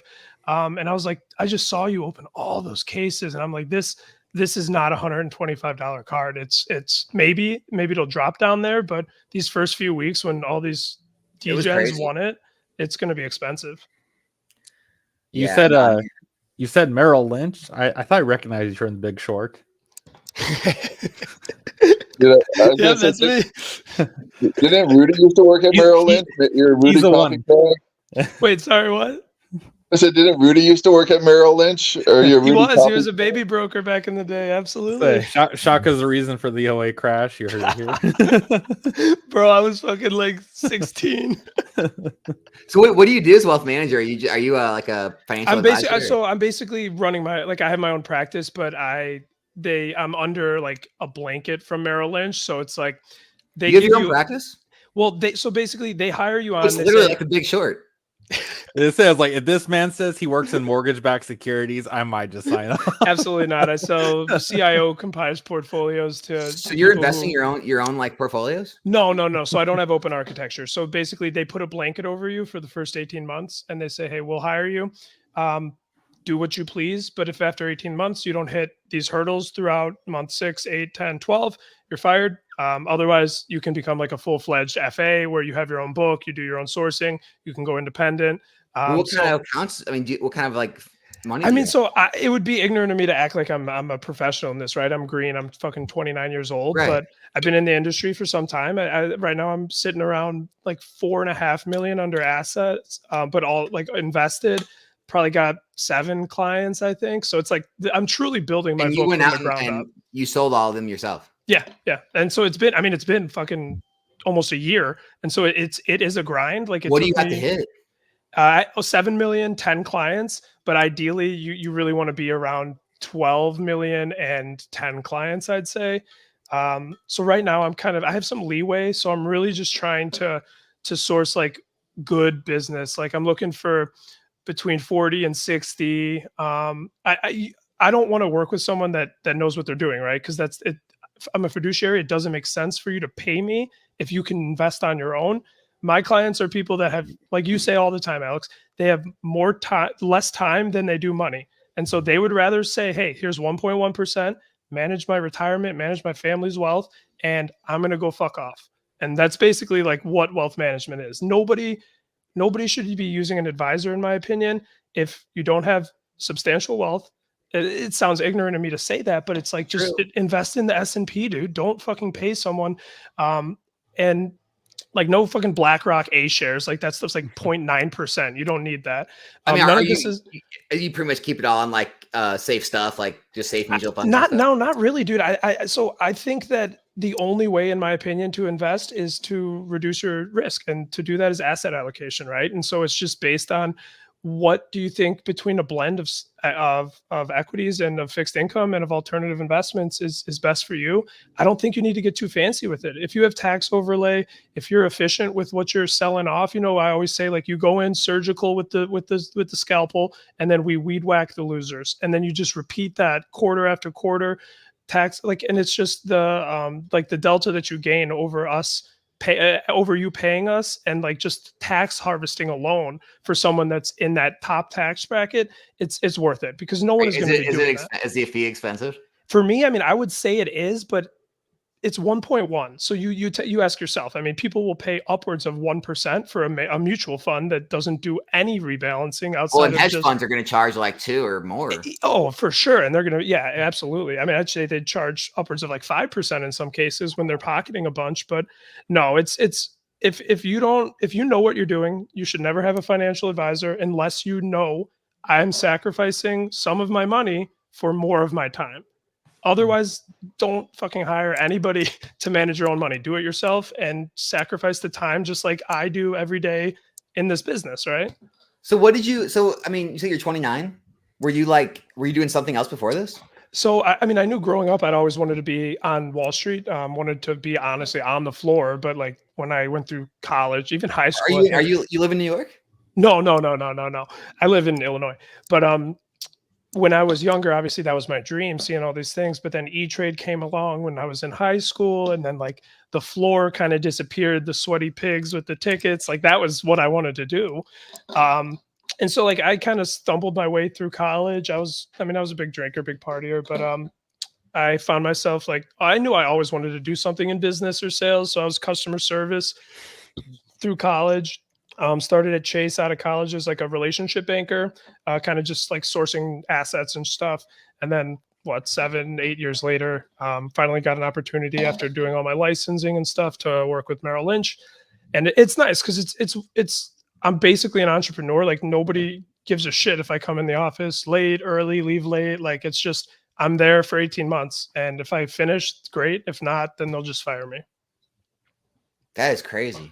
The actual Wolf of Wall Street. It's nice, but you have to believe in what you do, right? Because there's a lot of scumbags out there. Don't get me wrong. Like there's scumbags that I work with that I know just are not good people to their core. Like they are truly just in it for the most amount of money. Like they're fiduciaries, so they're not going to fuck you. But like I got into this business because my mom got fucked over by an advisor when I was younger.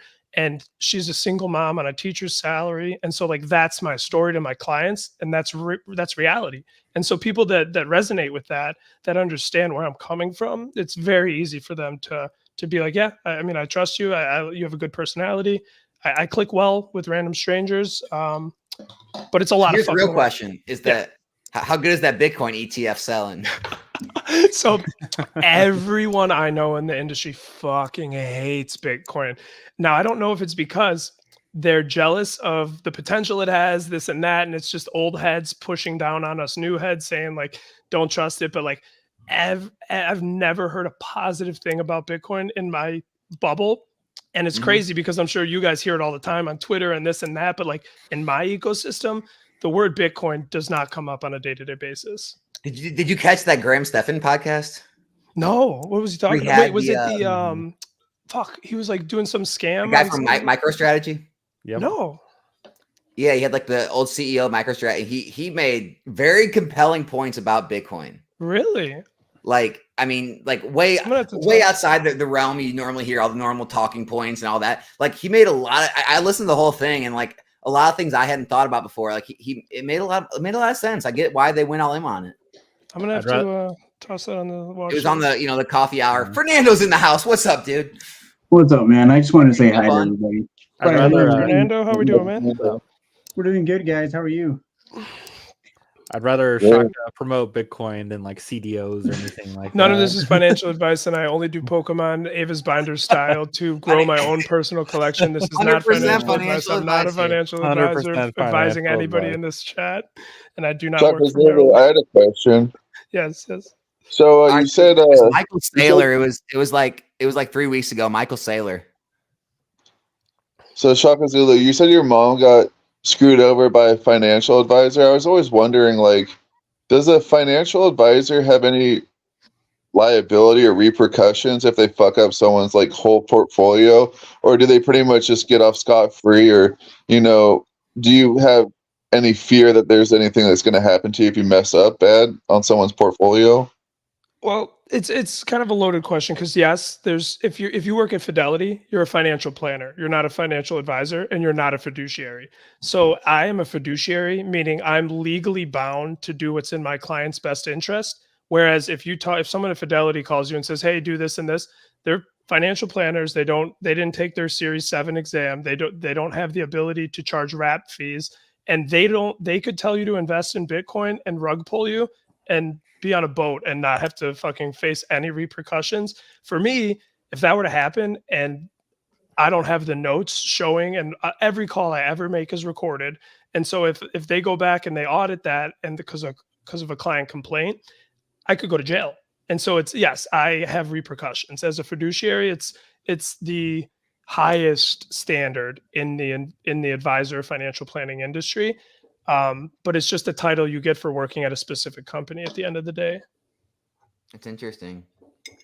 Fernando, man. So we got the Yu-Gi-Oh. We got the Magic guy in here. How are things going in the Magic world, dude? Give me my Creed pump. They're going all right, man. I think, you know, me and you have talked a couple times about where we think we're at. I think man, we're just learning as we go with these singles on Magic, and it's just like, you know, I'm learning more about the direct program. I'm not in it yet, but I did get off the not too long ago. I did have a call, and they were saying, hey, if you want, just put 3,000 listed and we'll push you on through, and then you can experience it for yourself, and that'll help you move all these small all these lower priced cards. You know, you'll get the volume out as you want and stuff. But the tricky thing is, as far as commander decks in direct, they're not that profitable. The EV tools that we're using are saying that it's all red, meaning that it's not that it's not a play. So we're trying to figure that out, man. We're trying to get a little, you know, fancy with it and creative on how we're gonna move some of these cards. But well, Rudy came out and gave the green light on the secret layers. Dude, did you see them already? They're already like half of them are sold out already. So that's promising. Dude, now that Rudy talked about them, it's kind of over. That sucks. that really does suck if that's the case. But I don't know. I did see that there was these cards from the Fallout. Long story short, there's a card in there. It's called Trinisphere. It went from like $5 to $27. And so now I'm like, yo, what does that do to the whole sealed product? And the sealed product is now above what I paid. And I expect that trend to continue to rise. So there's that. You know, I think some of those secret layers are going to be profitable overall in the long term. It just depends on what your goals are. And me and you have talked about how important it is to establish a goal. And I mean, anybody in this thing should understand that you have to set a goal for yourself. Otherwise, you're just going to get lost in the sauce. So that's kind of what I've been focusing now these past couple, you know, weeks is establishing a goal. Like, what do I hope to get out of this whole experience? Have you made any like headway on figuring that out? So I was talking with a buddy of mine, and we were going back and forth because it's like you don't want to just completely remove yourself from the hobby, right? And everybody always says like, hey, you know, just as quick as people come in, they leave. And like 2 years is that magic number, right? But I remember the real reason I came into the hobby was because I thought it was cool if I could somehow start collecting again and then sell things that I didn't want so that the collection was self-sustainable. And so It's now such that a I started, great goal. And then once you start selling and seeing the profits, you get you're over like, to the oh dark my side. God, this card's worth so much. Do you see this crap? I can make so much money. And I think, you know, a lot of people tend to understand that that's not the reality. It's much more deeper than that. It's a very saturated market. Everybody's doing it. If it was easy, everybody would do it. Well, and you follow the dark side, and everything has a dollar amount, and that whole, you know, I got to keep that collection for free. Now is, well, I can flip that too, and I can keep double it up, you know. Yeah, I just started playing with house money and stuff. So when I got introduced into Magic, I was fortunate enough to fall into like people that I already knew at work. They're like, "Oh yeah, we play that all the time," and so that became super fun. And now we're at the point where we're thinking, hey, like maybe we could just continue to enjoy the game. Can you imagine that? Continue to enjoy a card game.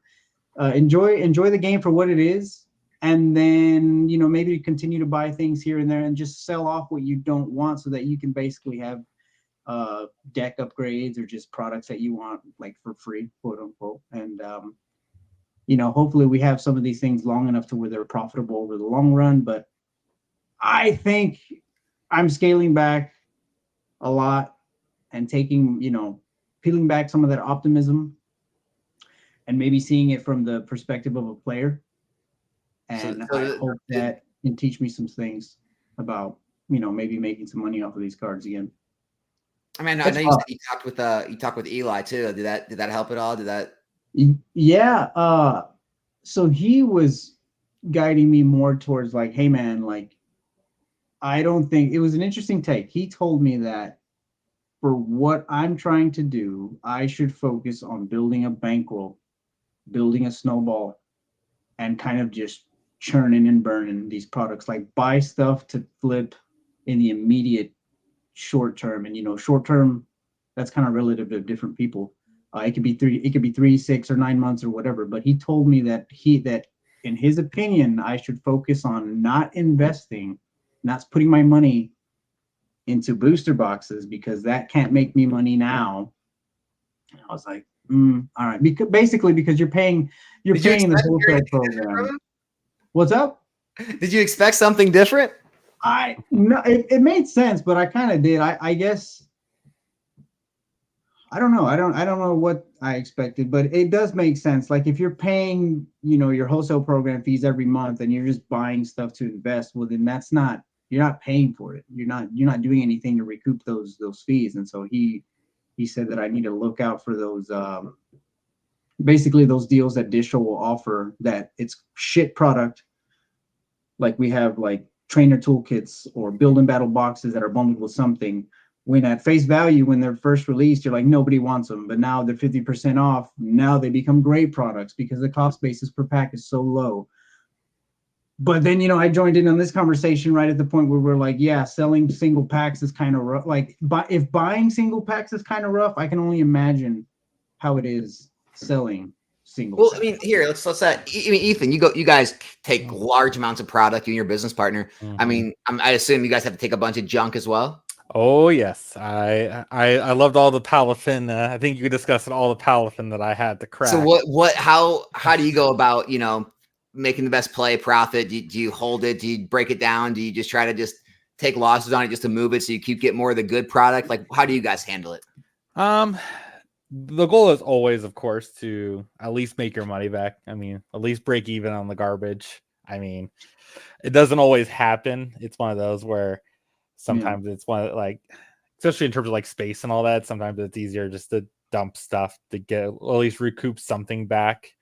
Is it one of those things you guys like to dump immediately, or do you like try to hold and see what happens? It depends on the item. So right now, like, I have all my packs from the Palafin and all that. Like, I have them all broken down and all that. Right now, it's looking whether it's worth selling them like putting the packs online. I mean, if I put them online, it's like a 1-pack order, I'm gonna lose money on that, of course. I mean, it's just what it is. You kind of gotta just take the L, move on. It's where the money actually gets decent is when you start selling multiple, like at a time and all that, because then the shipping actually becomes kind of worth it. in terms of like paying it. It just depends. I mean, depends on what the crap product is too. Like if it's only like Obsidian Flame, Scarlet, and Violet base, it's not even really worth throwing online. Where if it's like Temporal Forces or Yeah, and the other hard part too is like, everyone with distribution kind of gets the same deals offered at the same time. And so everyone's breaking it down. Everyone's selling those promo cards, and you see the promo cards absolutely drop, so you can't make money there. And I get it. It's just, it's rough. But I mean, Eli's right though. Like if you're in the program, and I've had conversations with him, and we've talked with other, he's talked with, we talked with, what's his name, man? The guy who runs the whole thing. I'm blanking right now. Yeah, Alfred. And it's so hard to make. Yeah, it's so hard to make it like make sense for Eli to make a cheap tier where you can come in and he can just kind of limit what you can buy or how much you can buy for the people who aren't really like trying to run a business but just want to like buy a couple things. It doesn't really make sense for him, and then it doesn't make sense for anyone to just come in to buy a few things if it's the price it is. And so, yeah, you definitely have to make it a business more than be an investor if you're taking that route. Yeah, for sure. And one thing I was going to add to Ethan's point about bundling stuff together, like he did say that one of the things that they do often is they'll take those specials, break them down, and then sell like the booster pack 36 lots, like and throw those up, and that makes perfect sense. Now I haven't ran any numbers on anything like that, but yeah, that would be something that I would try to do if I was going to flip immediately. Because it starts mitigating a lot of the shipping costs and all that too. I mean, if you're selling 2 packs online, you're gonna spend $4 in shipping. I mean, you basically just take a 50% loss right there at that point. I mean, and unfortunately, like I talked about, I don't really do the loose pack stuff, but yeah, other streamers, I mean, you may just want to start trying to like reach out and build relationships with like some of these streamers that you can just start offloading the stuff to. Like, hey, listen, I'm going to have this much coming. Like, I'm going to have all this packs. Like, what would you pay for 200 packs of this all at once or something? And, a lot of times it might make sense rather than trying to list it and take the fees, take the shipping, wait for it to sell, where you can get out of all of it all at once and then make your profit on the good stuff that you're getting type thing. Yeah. I know primarily for us, we don't do a lot in terms of packs. Like I know Aaron does things like 30 or 50 pack lots on eBay and all that, but our primary is booster boxes or sealed product, just because like selling packs online is because then you start getting people that they might not have pulled something well, even if you didn't do anything to the packs, they didn't pull anything well, and next thing you know, you're getting negative feedback or they're getting mad at you and you have to deal with all of that. It's one of those where sometimes it's not worth it. So like if you can even just wholesale it to a streamer or someone that just enjoys opening packs, even like locally, even at like a cheaper price, I mean, but then you're also just moving inventory instead of just constantly sitting on stuff that's just going to pile up, and then you're starting factoring in space into that, and it's and your time. I mean, because the name of the game is volume, right? So if you could move all those things to a streamer like relatively consistently, well, then you got it made, because it's all based on volume. Yeah. And then Alex, I had a question on your thought process on something. So, I get how Eli's business model works. He's pretty much just a middleman for the distributor. It's actually pretty smart. But what I was kind of thinking to myself is you can find these boxes on the open market for basically distributor prices. So how are these stores? I know they're just trying to wait around for good sets and build out locations and stuff, but that seems so, I don't know, it seems kind of like a weird thing to do, to take losses or break even on all these products and do all the work. You're basically you're making your time zero, or your value for your time zero.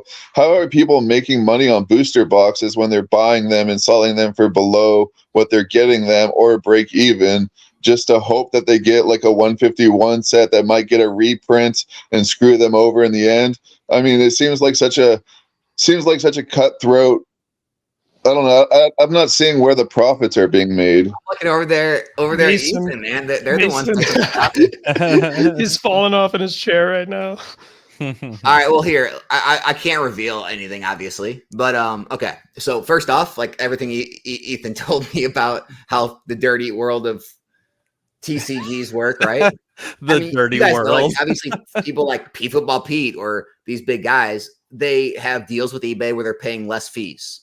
So they're paying less fees already than the regular people are. So they're able to charge less. Well, now they're also ordering more than anyone else. So the distributors are giving them lower costs, even than Eli probably, right? So now they're paying less to buy the product and they're paying less to sell the product, right? And then there's also additional perks of, selling large amounts on eBay, which Ethan can tell you about, but he doesn't like to reveal too much of that stuff. But there's additional perks of just doing enough sales. So, just moving millions of dollars in product, even if you're breaking even, just moving that much, there's perks behind that you can get bonuses on. Not to mention like Eli's program, right?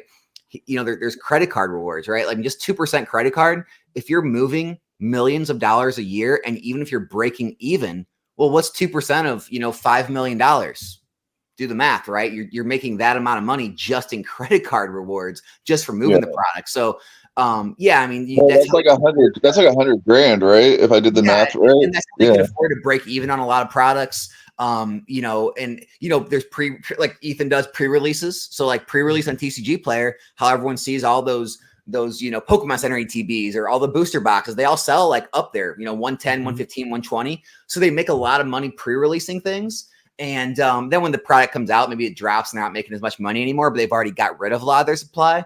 And so they're able to do that. Obviously, there are some of the products that have margins. And then, like you said, when the good products come around like 151, they clean up and that pays for all the break evens or small losses, small gains they made on the other things.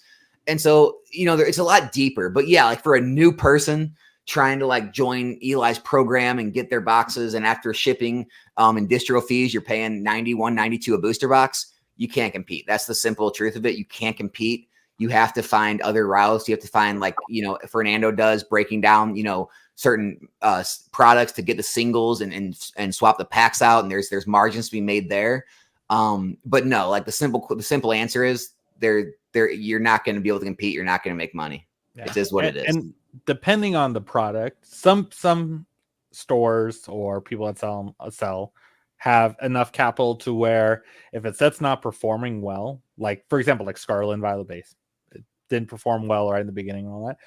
There's some people that have enough capital where they can absorb that cost and just sit it in a warehouse on a pallet and wait. And I was talking with Pokey about that this weekend too. Like him, if he moves a certain X amount of boxes, whether it be pre-release or people that were going to buy it anyway, whatever, and the box drops and it's not selling, he's already got his capital back and made profit, where he can set 50 cases on the shelf and let them sit because he's already got the rest paid for. And so a lot of stores, when they get to that point, they're able to absorb that. And now, like, look at the sets now, right? So you've been sitting on that Obsidian Flames or that Scarlet Violet Base or that Paldea. Well, now Paldea's moving. Now I'll start dumping them. Now I'm making 130 a box on boxes that I paid 88 from the distributor for, and they've been sitting. I couldn't sell them 3 months ago, but now I can. And that's a huge benefit of, like, Ethan's at having the capital to do that. Yeah. And that's why you often do see, though, like boxes drop right in the beginning. It's because most stores, most LGSs, most people that sell, they do not have the capital enough to sit and wait. They need to pull that capital back, even if pull that capital back out, even if it's at a loss. Even if it's at a loss, to try and pull that capital back out in order to get it for the next set. Like a good example of that is last year for Yu-Gi-Oh! I don't know what Konami was doing with their schedule, but from April of last year till December, I shit you not, we had a product release in Yu-Gi-Oh! Every 2 weeks. So every 2 weeks, there was at least something coming out. Most stores, that's not sustainable for most stores, whether it be brick and mortar or online. So you'd often see stores would just constantly, you just see a product come out, dumped. Like price would just tank into the ground because stores were just dropping it, just straight pull their capital out to pay for the next thing. And they would just cycle that the entire time. It's an unfortunate part. I mean, that's why you a lot of times see LGSs go out of business. They run out of capital that keep them liquid enough in order to keep fulfilling these. Because when you order from distro, like for most distros, if like it's one of those you often can't pull out once you place an order. Once you place an order, if you don't pay, you often get served lawsuit papers at that point. especially depending on the cost of how much you're ordering, because they're a business too. I mean, they don't want to potentially eat a $100,000 product order and just have it sit there because someone didn't pay. I mean, that's a common thing. But I mean, so the short answer is you're not missing anything. It's just No. it's as bleak as it looks. Yeah, Yeah. it's very bleak. It's like really cutthroat, I'm assuming. Yeah. I also see like there's like, I don't know shit about the wine industry, but I see some parallels where if you're a wine producer or like a wine store, you have to constantly be selling wine. But if you can age the wine a little bit, it gains value. And it's just probably just a cost benefit analysis of when to sell the wine, how long to hold the wine. And it's kind of like Pokemon. If I hold the Pokemon box for 5 years, it appreciates this much. But if I churn and burn 10 times in 5 years and I earn this much for each time I'm churning and burning, it's total cost benefit analysis for sure. Yeah, I mean, so Fernando, like, what are your thoughts right now? Are you just kind of getting like a little burnt out on the box side of things, or I don't know. you seem a little down tonight, man. Well, it's because you have to. Well, full transparency, I had to bury a dog like a few hours ago, so that sucked. But even so, yeah, it's been an off kind of day. But okay, say no more, dude. I get it. Yeah. Okay. But even then, like the Magic stuff, man, it's just I want to make it work so bad, and I'm the type of person who I analyze everything and I'm number crunching and I really, really want to make it work, but I'm thinking that it's just, and I often wonder if you're making this a business, if it's okay to have like good quarters and bad quarters in this. Like people who are successful in this, do they have good quarters and bad quarters? Like, I don't know. And so I'm wondering if this is just like a bad quarter, not necessarily that I'm losing money, but I haven't invested in any like new inventory than what I do now. I also haven't listed anything either, but I'm still selling. Like they keep trickling in, and every day I get to make some orders of cards that are probably undesirable because the prices reflect that. When you throw new cards on TCG Player and you start getting these nice orders of anywhere between $15-$20, you're like, oh, okay, all the good cards are gone. So now I'm dealing with the crap cards, the less desirable cards. And when it's all said and done, you do 10 orders a day and you're about $25. And if that takes you an hour, you're like, this is making $25 an hour. I think I'd be better off if and that's like, but that's, even before fees and stuff too. Yeah. So you're thinking like, man, if it's anywhere between $15 to $20 an hour, you're like, I'd be better off just working more, at my job than trying to make this work. But, maybe that's just where we're at right now. It's just a kind of just in terms of what's available to buy and sell right now. Maybe all the money's in Modern Horizon, or maybe all the money's being held back for Bloomborough, for those of you who are interested. Well, here's what you have to understand is like, how do I put this? I mean, all the major card shops, right? They're successful selling bulk. I mean, Cardinal Gaming and RNG Games, Eli, they're all doing really good with bulk. But you have to remember, they're also supplementing it with buying collections all the time. Yes. And so I don't know how. I don't know if it's possible, but I don't know how they keep their books, and I don't know how you could possibly separate your sales between what you balked out and what you took in from collections and where each card came from. And so, a lot of those numbers may be kind of inflated because they came from different collection buyouts. They were bulk they took in on trade-in, whatever it may be. So, maybe that's a question to ask, and honestly, I might have Rob on the live stream one time and really drill him on a lot of this stuff, RNG Games, because that's another thing is like what's the realistic outcome of just using brand new sealed product to break down and run this bulk operation compared to actually trying to supplement it with buying out collections, breaking down collections, and and or buying, being able to take them in at 75, 80, 85% and make the margin there. Cause I think that's going to help a lot more too. If you want to try to go that route, I talked to you a little bit about, you want to get in the grading game, make a little more margins, but like I said, maybe if you're just in that time period where it's just, you're still kind of early, and it's just going to take a little bit longer to build up that inventory size to where that $15, $20 profit day ends up being, 35, 40 for an hour of work, and it just kind of builds up from there. The more inventory and the more that inventory ages type thing. So I fear that as your inventory grows, you start fulfilling more orders and you start dedicating more time. So let's say like if it took me $20 to fulfill, if I was, if I made $20 worth of orders in 1 hour, and then as I get more inventory, I have more, but it's 2 hours and it's at 40. It's the same. It's the same. So now you're like, you're just working longer for the same hourly rate. I get it. Right. And so it's not the work for profit is not linear whatsoever. It's very like exponential. It's crazy. It demands more over time. Ethan, breathe some optimism into this. Yeah.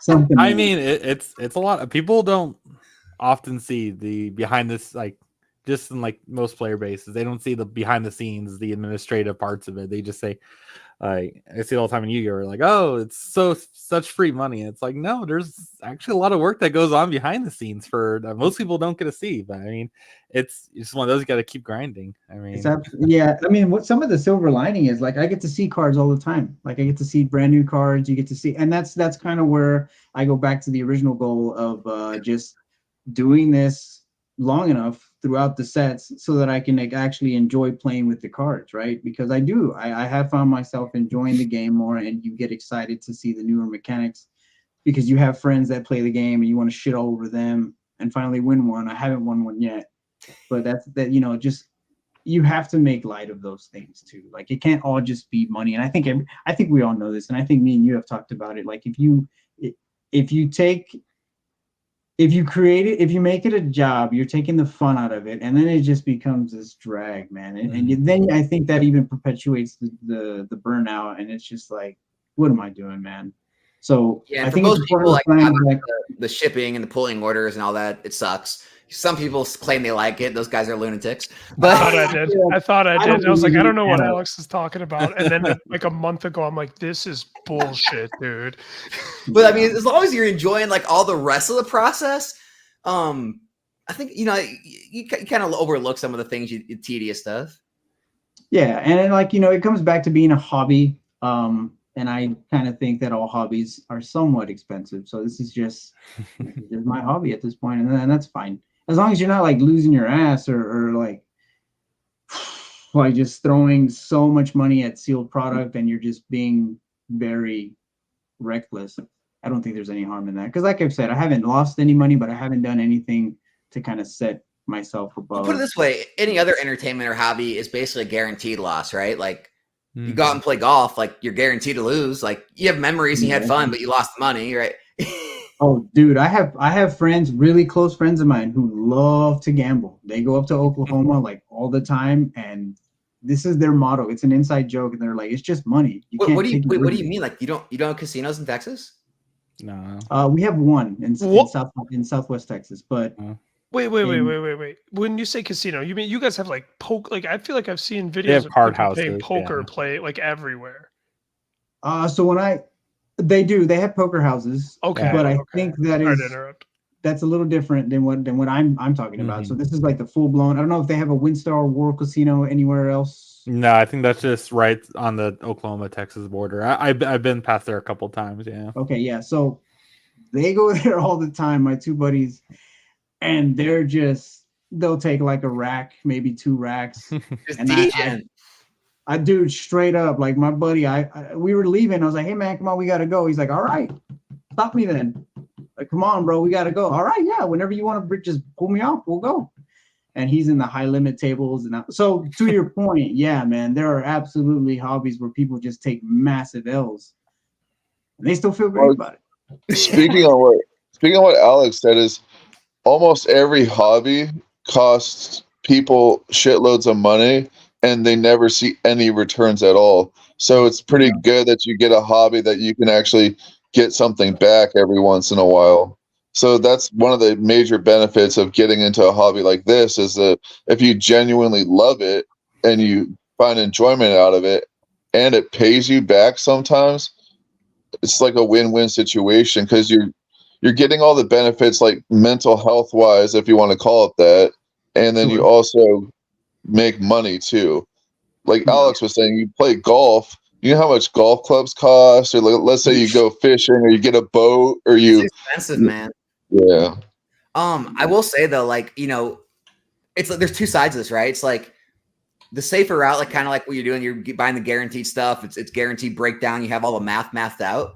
It's like with that side of things, or like, you know, Ethan with sealed product, you're gonna have to do large amounts of volume in the bulk game or the sealed. If you want to go the other route, it's not that you have to take large amounts of risk, but you're gonna have to take some amount of risk if you're not wanting to go like kind of that more guaranteed route. The guaranteed route, it's good. It's just going to take large amounts of volume to ever get to the point where you feel like, okay, I'm making the amount of money per hour I want to make. Or you're going to take some sort of risk, and that's where it comes out of like buying out the collections or grading the cards or things like that. So it's like that's kind of the decision you're going to have to make, is, you know, which route you want to go. And, you know, if you want it to be more of a money-making venture or more of a supporting my collection, supporting my hobby venture, because that'll be two different answers. There's a huge difference, you're right, between that. At least for the sealed route, I couldn't have said it better. Yeah. Yeah, absolutely. I was gonna ask, and I guess since all of you are here, what is the?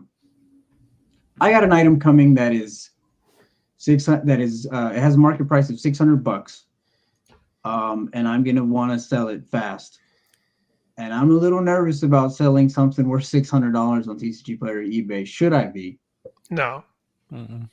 I don't know about TCG Player, but eBay, no. I've sold items like that.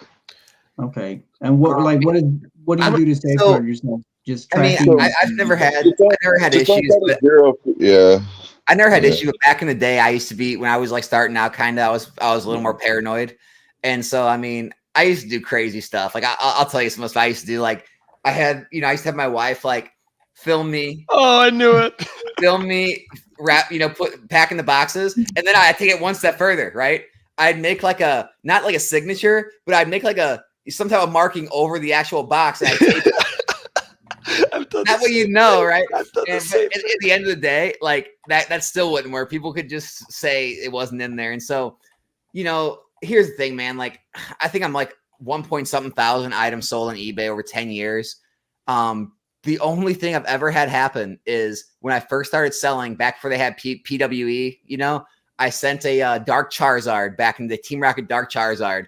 And the guy messaged me like 5 days after I sent it and said, "Hey, I never got this card." And I'm like, well, first of all, it's an envelope, so it would take much longer than this to get there usually, meaning you probably got it, saw that there was no tracking on it and trying to pull it over. So that was the only time I really got screwed. But like, no, all the products I've sent, full tracking, send it priority mail if you want. It gets there. I mean, usually people buying those items aren't scamming you.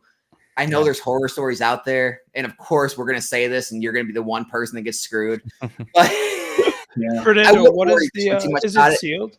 Here's your other option, right? Your other option is Collecticon's coming to Texas here soon. Drive up to Collecticon. That's true. And then somebody wants to. There's also, I don't know what the threshold is, but there is eBay authenticity guarantee for certain valued items. It might be 500 or 750, but if you sell above It's only that, 250. 250. oh, okay. If you sell above, That's a slab though. Yeah. if you sell above a certain amount, then eBay, it'll be sent to PSA or whatever. That's for slab. Is it a slab though? It's not a slab. It's a case of Modern Horizons 3 collector commander. Yeah. Oh, So, If it's over 250 on eBay or on TCG Player, you have to send it with signature, which I mean that's like $5-6 more. I mean it's not too bad. no, yeah. I mean the main risk you're gonna have, which happens, it does happen. I mean, but not very often, is post office or UPS, whatever shipping method you use, loses the item. I mean, And I think with tracking, you get like $100 shipping. I mean, do you guys ever Right. extend the insurance or anything like that, or? I normally don't I've do never insurance. done No. it, but I've also never lost a package. Knock on wood. I used to do it. I don't anymore. You know, it becomes one of those things where like you can almost, I don't want to say can become desensitized to it, but it's like, you know, when you're shipping so much out every single day and Yeah. it's kind of like the law of large numbers. It's like, well, if it ever does happen, it'll kind of average out to where it's not too big of a loss. But I get for you, it's kind of where I was, man. I get it. Your first few bigger ones start getting the higher hundreds into the thousands. It gets a little scary. Yeah, for sure. You Just for know, your peace of mind, I would do it for the first couple orders, maybe like just so you feel a little bit more comfortable with the process. And like Alex was saying, you send out 100 orders, you're paying $6 extra or whatever for insurance. That's $600. And if you lose less than 1% of the packages, it just balances out. But that's once you get to huge volume. I'm definitely not at that volume, but I've Here's heard of Amanda, people. Do you we think had that they same even conversation cover? about the single cards, right? Like at what price do you start sending it in a package, right? Is it like $30 card, a 35, like it's like at what point do you say, you know what? If one $30 card gets lost or someone tries to scam me, it's like, well, if I would have shipped every one of those, every Mhm. like 6 cards I send, I actually would have broke even by just letting one get lost out of 10. So it's like, you know, Yeah, no, I get what you're saying. You're not shipping 100 cases of Modern Horizons. You just have one. It's kind of like your baby. So I get it, man. It's rough. I would just say, yeah, if you're worried about it, you know, put some insurance on it or require a signature. You're going to spend a couple extra bucks on shipping, but with that high of a product, it's not going to hit the margins too hard. That's what Do I you would say, man. Do you use Pirate Ship to ship stuff, Fernando, or what do you use? I do use Pirate Ship, Okay. and I do think TCG Player requires you at a certain threshold. Over 250, you require to put signature on there. Like if for some reason they were to say that they never that's got right, it, okay. and then TCG Player stepped in and it was over $250, and they say that you didn't put signature on there, they're probably going to yell at you. But I mean, yeah, usually you put signature on it over 250. Fernando, have you thought about selling through Discord? I feel like MH3 is super new, super liquid. Like I feel like there's some real people out there that would want to, especially if you gave them 87%, like the same exact as eBay. That stuff would probably be gone lickety split. So going like on that subject, another thing, Alex, was Eli did recommend that I start. I think we talked about building a brand and building a client base. Like you're putting a face to the deals that I would offer. And I think it starts with like those. I say Facebook groups, man, but everybody on Facebook wants a deal. Like screw those guys. I hate those guys.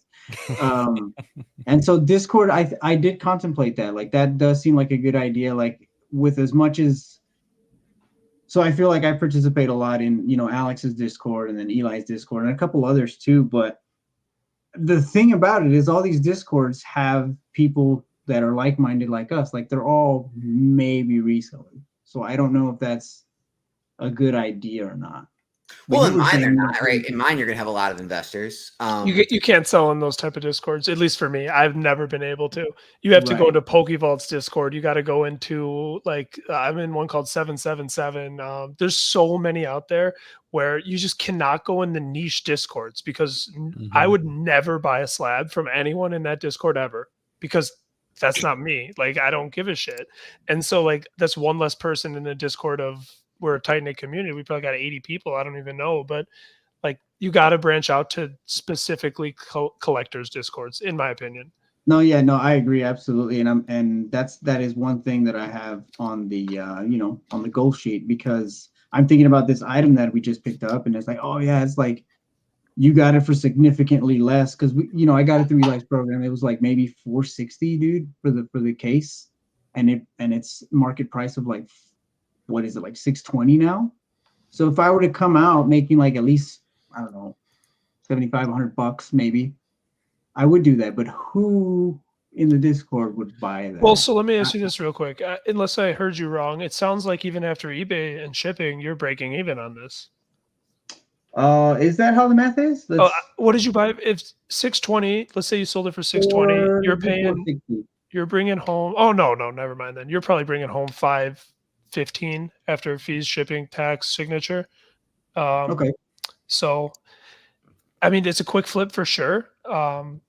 It should sell easy on Discords, in my opinion, dude. Like I didn't have any problem selling any of my One Piece I can send you the Discords I'm in for it. They bought Dude, it up that'd be with awesome. 24 I mean, hours. and honestly, man, like people obviously want the deals on the Facebooks and Discord or Instagrams, but I mean, dude, asking like 85%, friends and family. That's basically a little less than what you're gonna get on eBay, but you're able to move it. Even ask the full 87%, say 87%, your friends and family. You're gonna come out the same amount, so it feels like they're getting a deal. You're giving them a deal, but you're actually getting the same amount of money either way. A trick I Yeah. use on for the 87% thing, because everyone is just so accustomed to the eBay fee thing. PayPal goods and services is 3.5%. So if you're selling something that's over like $250, in my opinion, I'll put 87%, but I put buyer pays goods and services, if not friends and family, and buyer pays shipping. So it's like I would get less if I sold it on eBay because of that 3.5% bump and whatever shipping costs me. And then it's PayPal goods and services. Otherwise, you get friends and family. But honestly, dude, like if you want to go do the eBay thing though, it's not a bad route. Like, look, a lot of the biggest guys in the world sell on eBay. Right. But just don't be afraid to cancel an order, right? If the person that buys from you, look at their account, make sure they have the amount of feedback and the right, rating that you want to sell to. Like if you want to make sure it's got at least 100 or 200, feedback scores and they're 100% or 99%, wait till you get that person. I've definitely 100%, I'm guilty of canceling orders. If I'm selling a high-end item and it's someone with a 0% or a brand new account, I will cancel that order. Now, if it's like a cheap card or something like that, I'll take the risk. I'll send it to them. A lot of times it's okay, but just don't do that on this item. Wait till the right buyer comes. Make sure it's a nice established account that's been on they've had their account established for years and they're all good feedback. You're going to be fine sending it to that person, man. Right. I don't remember if there is a setting where you can only is it where you can only let people with a certain rating or certain certified or whatever score? Yeah, there is. You can do that if you want. then, Yeah. So if you make sure you're selling to those kind of people, you're not going to get scammed on eBay. Like no one's going to have a 5-year eBay account, 100% positive feedback and scam you out of a Modern Horizons case. It's not going to happen. Yeah, no, talking about it definitely makes me feel a little bit better about it. But it's just like, whoa, this thing's coming and it's $600. I get it, dude. I get it. What's your And then, store? it Fernando? I'll follow it. What's going on? What's your eBay store? I'll toss a follow on. It's probably just my name, dude. I just sold I haven't really actively sold on eBay in such a long time, but it is the I'll type it in the chat right All here. right, for sure. Yeah, share it. Well, guys, if anyone else got anything, feel free. If not, I guess we'll go ahead and call it a night. Yeah, Thanks for your time. I'm good. I'm ready to. All right, man. Yeah, This is a fun one tonight. Appreciate you guys showing up. This is a good time. Oh, yeah, it was good. Good meeting you, boys. I'll see you guys on You the too, night. man. Thanks for jumping on, putting a face to the name. I think everyone else has been on once before. Ethan, I don't know if you have or not. No, this is the first time. All right, cool. So we got Ethan, Shaka Zulu. All right, I know Fernando and Christian Knight's been here before. All right, we got the breakfast squad. Here we All right, go. boys. Take care. All right, see you guys next time. We're out. Have a good Okay? night. Sir, see you guys. Later. What's up, dude?